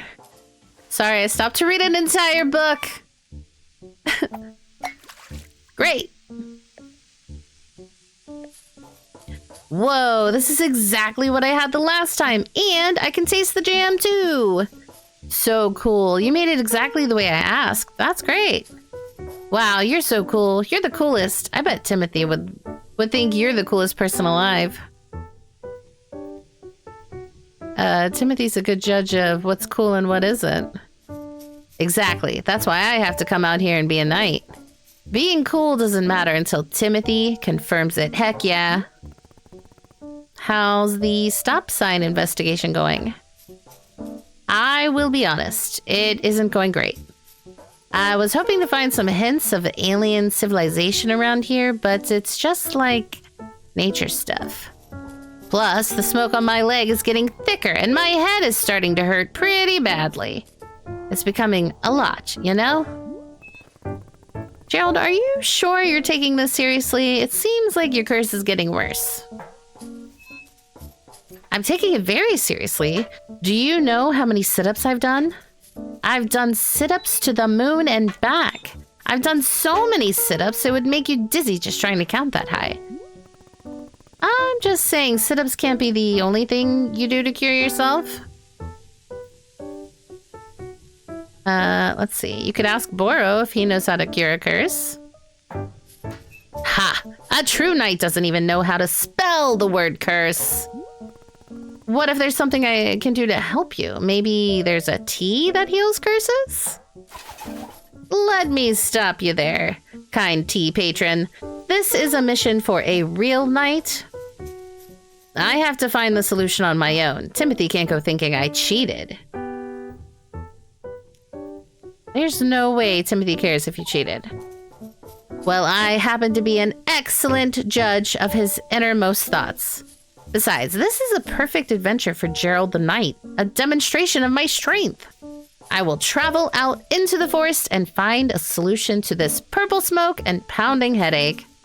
Somewhere out there is the, whoa. Did you hear that? A voice? What? What voice? It was a voice as deep as the stars. It spoke to me just now, I'm sure of it. You really didn't hear it? I did not. Well, weird. Anyway, I really do need to be off on my adventure. Thank you for the tea. Oh, before I go, let me leave you with this. I never found the origin of the stop sign, so maybe you can find it while I'm away. How would I know the stop sign's origin? You know, like if someone comes by and says, hey, that's my stop sign. Or if you just see a spot that feels like it's where stop sign came from. That way you can continue my nightly quest. I graciously accept this most noble of undertakings. Indubitably, forsooth, caprice? Alright, now I must be off. I bid you adieu, my most conversible of tea stewards. Goodbye, Gerald. Okay. We got us a stop sign. We're totally going to hear of an accident at an intersection because of a missing stop sign, aren't we? Probably. Miss Ulta, Bora couldn't help but notice that you poured a cup of tea to the exact perfect height. Yeah, I did. Yeah, I did, Boro. I'm so glad that you noticed that. You saw that, didn't you? Perfect. It was perfect. Yes, a full cup, but not a single drop over the edge. Absolute perfection. Thank you. No point in doing something if you're not shooting for perfection. Yes, that does seem like something Miss Alta would say. Of course, here is where Bora points out that imperfections can be quite lovely too, blah, blah, blah. Bora makes a silly joke, and Miss Alta frowns, and all is well. Frowns super, super hard. Ah, it is so good to be seeing things in the natural equilibrium. Wait, what do I do with this stop sign?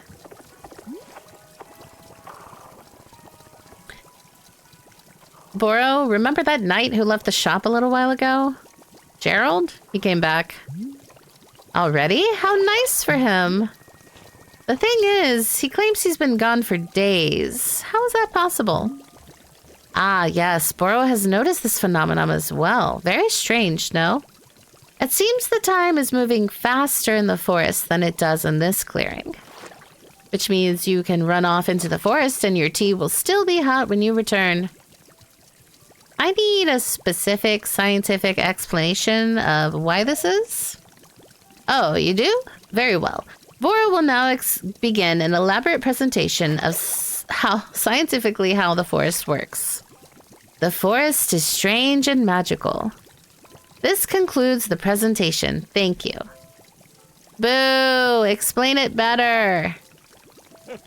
I have received your thoughtful criticism and will be incorporating it into future presentations. Truthfully, I am not knowing how time works in the forest. It is a mystery to me as well. But that is the fun. I am learning much about the place all the time, just like you. Okay. Where do I put this? Oh, I could put the stop sign anywhere.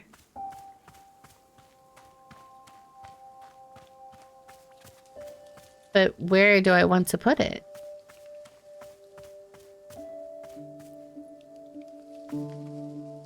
Look, it's a fork in the road.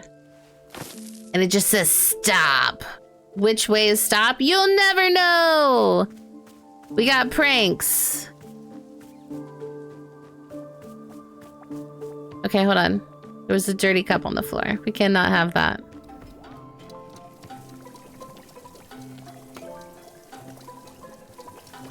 Dishwasher! There we go. What if we drank a cup of this tea? It was like super fruity and looked yummy.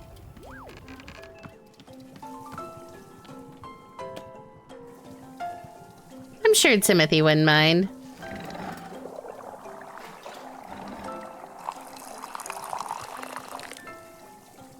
I don't think that was perfect that time. Looks a little light, you know?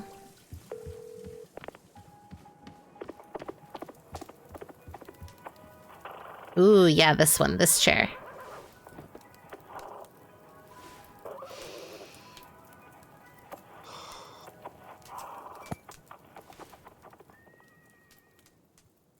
I don't think I have a best friend. Oh, we heard this. It's the same speech. I thought it might be different because it had different ingredients in it. Oh my gosh. I cannot hear the dial tones anymore. I cannot. Yeah, let's do cool cow and sunglasses. That seems like more my vibe.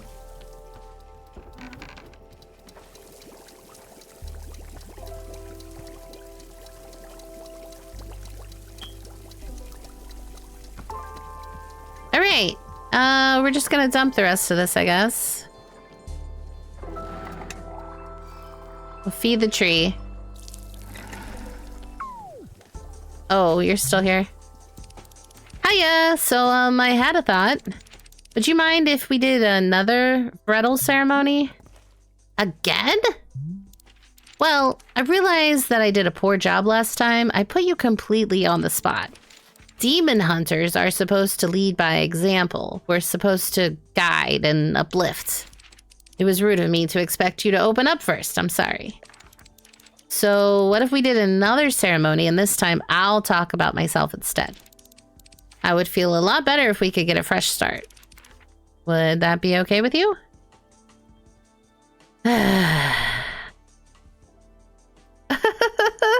It says, fine, sincere. Fine, sarcastic. Fine, weary, beaten down by life, detached, bitter.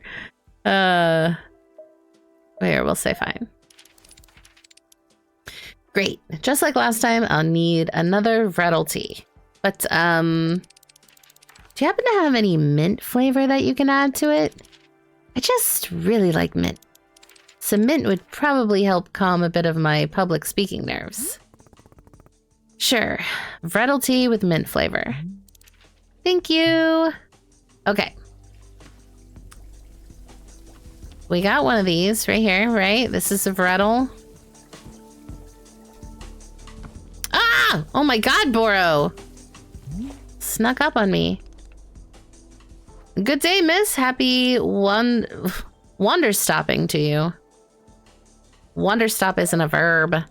Indeed. Boro was hoping you wouldn't notice, but alas, caught in the act again. Anyway, it is occurring to Boro that I never told you about our shop camera, did I? I believe that the camera was sitting on a table by the radio last I saw it. The camera is a most enjoyable little tool. Simply point it and click, and a photo will tumble out right before your eyes. Miss Alta, if you are to be taking a photo of me, please do ensure you capture my best angles. Specifically, Boro's best angles is 46 degrees longitudinally, 117 degrees latitudinally and longitudinally. Oh my god, I can't say those words.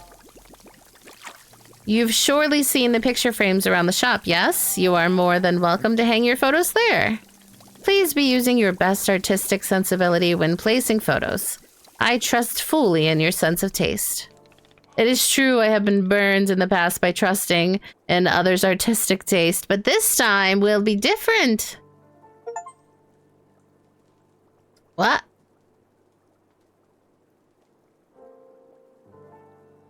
I just got a trophy that said they used her gift against her. What does that mean? Why did I get it now? What? What's the story of you getting burned? Oh dear. Once upon a time, Boro was setting out colored markers for our customers to use on the walls. You can surely imagine it did not take long for me to be rescinding this policy. I was expecting some unusual drawings to be sure, but oh goodness. Anyway, this is a terrible memory that I am repressing deep down. Nothing to be concerned about. Here, why don't I add this information about the camera into your field guide? Very well. This concludes the educational portion of our conversation. Back to, whatever. Okay. We got Vreddle. Do any of the shrooms I have taste like mint, you think? Oh my gosh.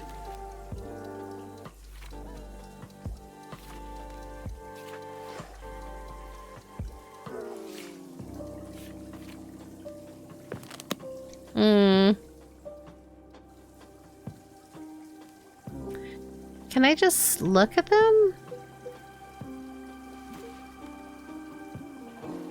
Shrink shroom, dupe shroom, hue shroom, gift shroom.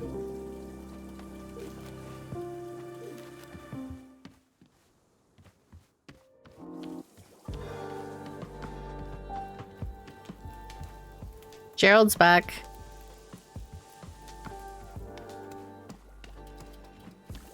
I wonder if it's just the same two people over and over and again.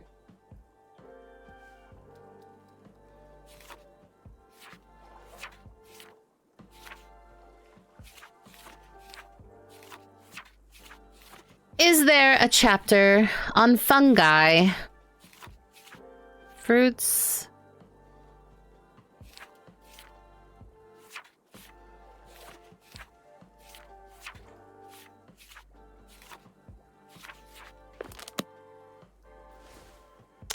So, again, the book that's supposed to be the most helpful is entirely unhelpful. How do I find out about these, how do I make it minty?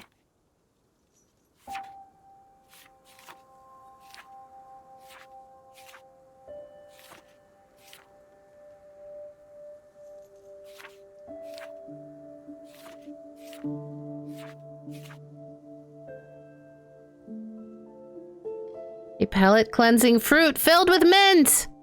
You read your book. Yeah, dum-dum. Okay. It's gotta have chips in it. Which I put one of those on the shelf right here. Okay, we're ready. We have our supplies. Let's make this tea.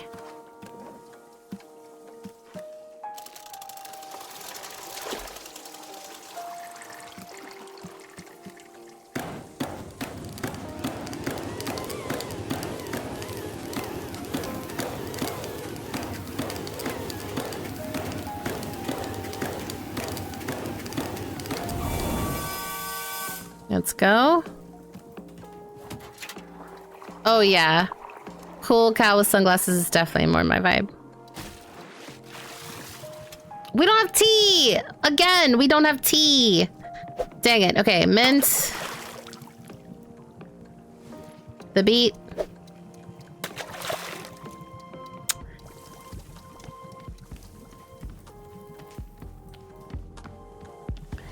Okay.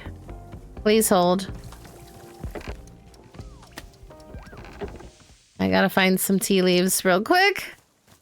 And then we have to wait for them to turn into actual... Can I get these to grow back by watering them?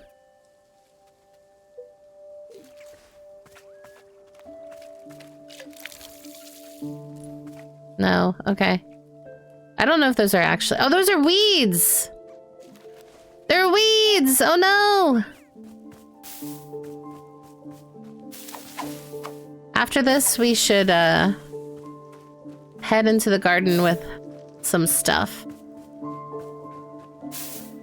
I see lots of stuff to sweep.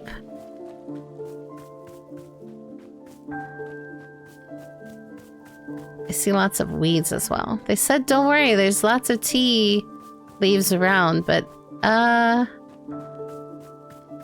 these tea? No. Here we go.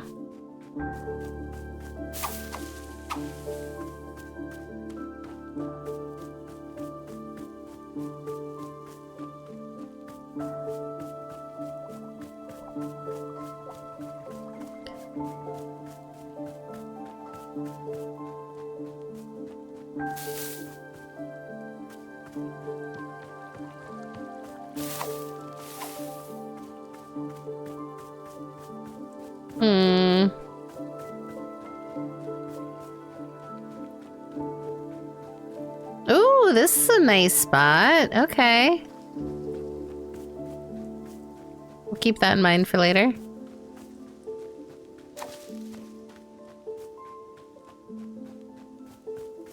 One more thing of leaves, and then our basket will be full. Okay, just kidding. 3 more things. And now we're full.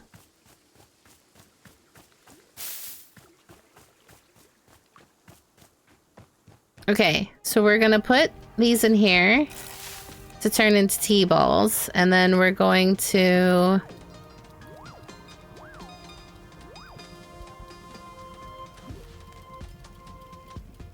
place.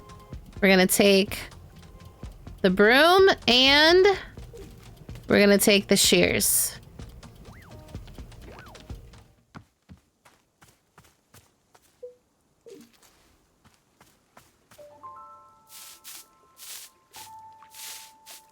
What? What's that?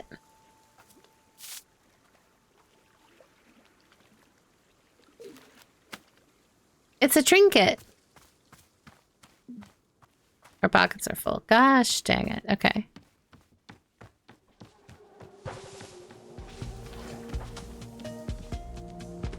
Trinket. No, no. We're not talking right now. We're sweeping. Sweeping.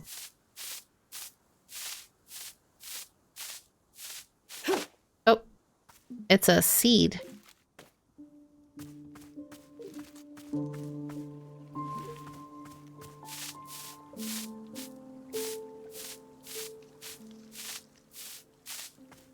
Oh, we found a package.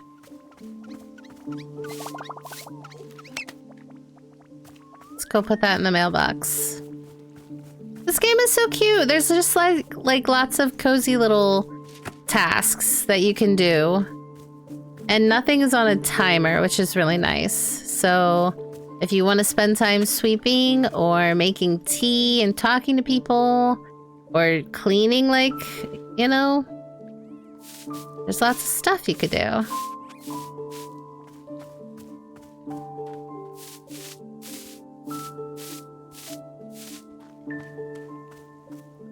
Oh, wait, where were those weeds? The clippers. Take that, and that, and that. Be gone.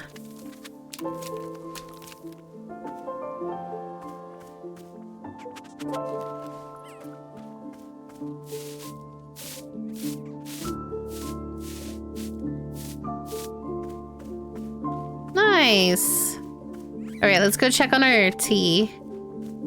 See if we have balls yet. Do we have balls? No balls. Back to sweeping. A scroll? Oh, it's a photo. How do I look at it?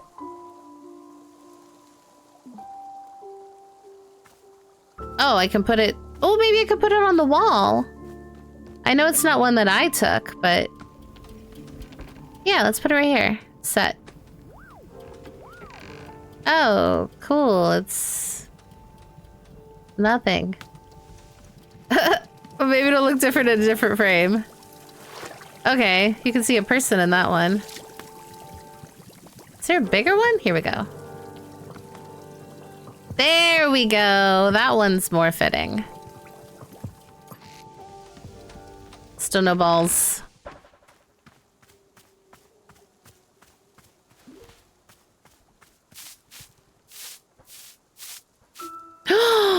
Whoa! Look at that fancy mug! It's dirty as heck. I know exactly where to put you.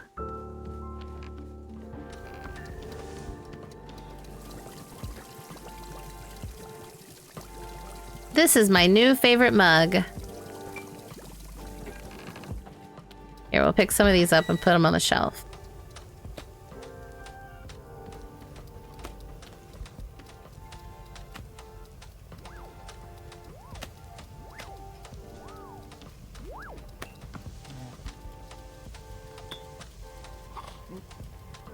There we go.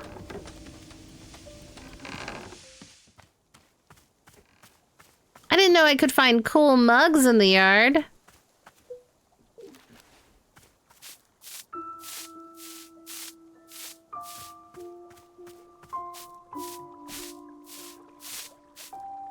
Another picture.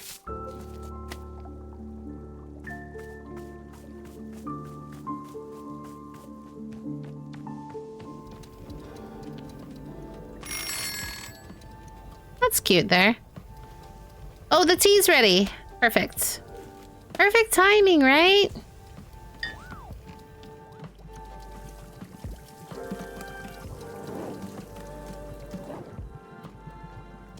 Okay. One of these. Toss that in.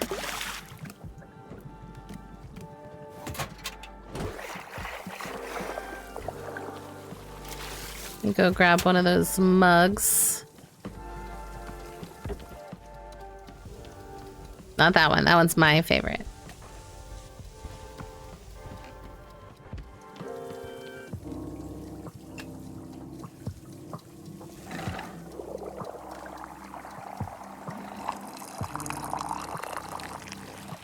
No! Overflowed. This tea looks icky.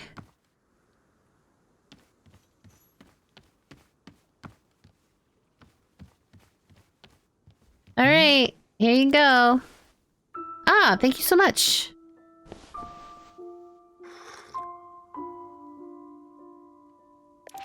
There's that beautiful mint taste. Perfect, just perfect. Okay, great. I'm ready for the ceremony. Where should the Vreddle ceremony for me take place?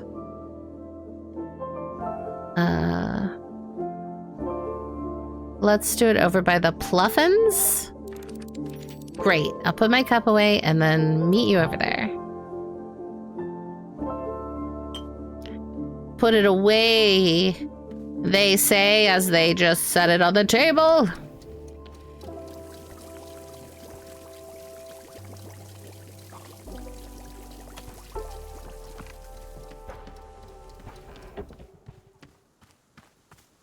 Fluffins. Here we go. Now we know what they're called.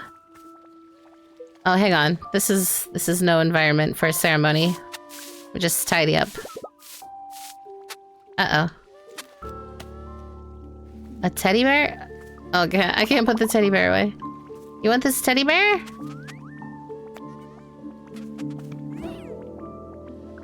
Okay, we'll just hold it. Alright, the altar's all set up. Let's get started. Ahem. Here upon this day, our community gathers to conduct a Vreddle ceremony. Congenial! Today's ceremony is in honor of our special guest, me! Hi! I'm the demon hunter who aids and assists with the needs of this community. Hold on, what's your actual name? Oh, well, we're actually not supposed to use our names when we're on quests. According to the Hunter's Manual, use of one's real name can be seen as a sign of egotism and self-absorption. It is better to be seen only as a demon hunter in the service of the community, no more, no less. So, yeah, sorry. That's a stupid role. Oh, I'm sorry. It's just that I'm really, really supposed to stick to what the book tells me to do. Anyway, where was I? Oh yes. I'm a member of the Order of the Demon Hunters, a society more than 6,000 years old. Wow, so old. Hang on a second. Where are you going to start killing demons? I want to watch a demon die. Oh, right. Well, about that. I mean, there aren't really, that many demons alive anymore. We killed most of them already. But isn't that a testament to the ruthless efficiency of the Order of Demon Hunters? But then, why are you here? Oh, well, since there are so few demons left to kill, demon hunters had to start finding other ways to help. Like helping out around the community, doing social work, that sort of thing. These days, civic unrest causes far more problems for more people than demons do, statistically speaking. So, it's where we can make an impact, statistically. Or you could just stop calling yourselves demon hunters. What? No! Do you know how much history the Order of Demon Hunters has? No way! That would be like if the Sun Zealots disband just because they finally slayed the Moon King. No way.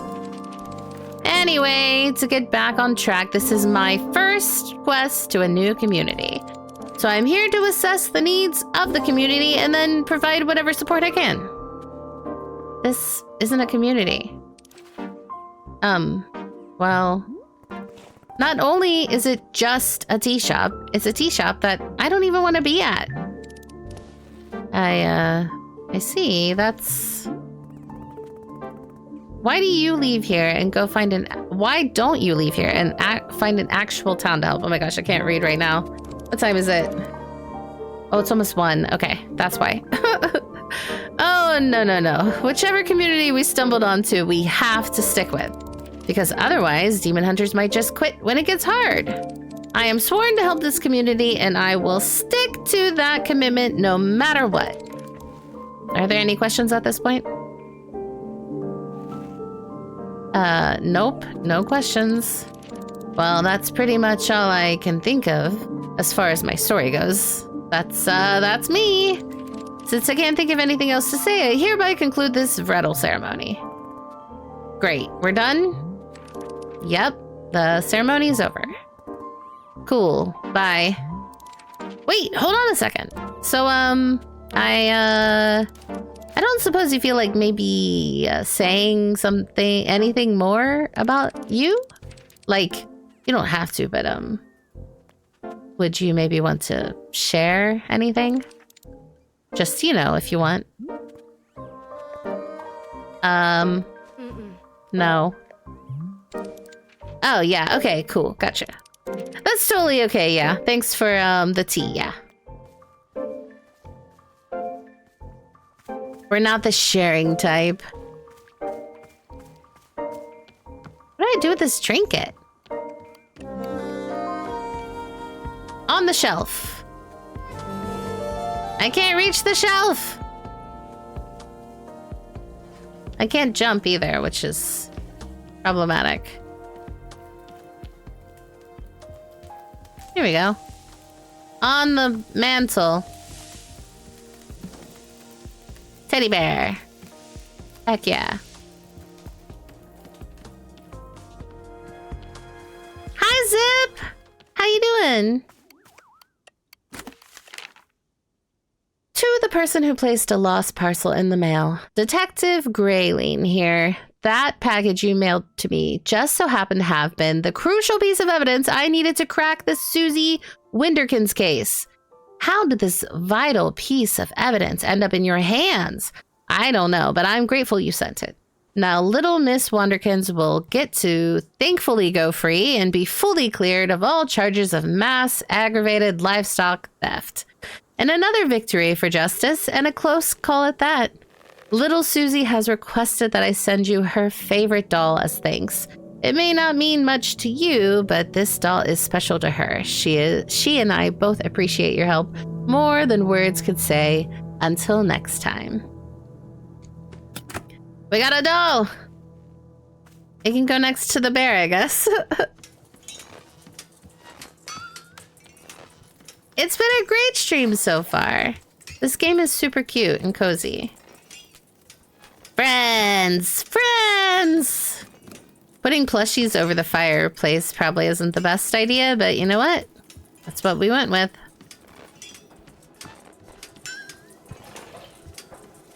Okay, stop. Stop that.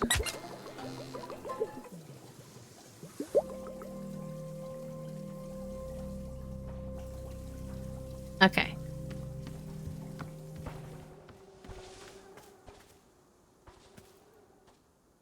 What else? What else can we do? Bro, there was some weird static coming from the music box. Is that normal? Oh goodness, you are discovering the finicky nature of our shop radio. Always breaking the radio is. Yes, it is quite an old machine at this point. You see, the dial may be getting stuck on certain unfortunate frequencies, producing static. If you hear the static, you can simply adjust the dial back to a more normal sounding frequency. Or if you do not wish to hear the radio at all, you can set the dial to mute. That way, it will simply be the gentle music of nature itself flowing into our shop. Should Boro be requesting for a person to come and fix the radio one of these days? Perhaps. Although I will say I am starting to become quite used to it, fond of the imperfections even. Yes, there are days when I will be letting hours pass me by in a delirious fog of perpetual static noise. Of course, perhaps constant static is not to Miss Alta's liking, so I will let you reset the radio whenever you like. Ooh, yeah, static. That's what I like to listen to.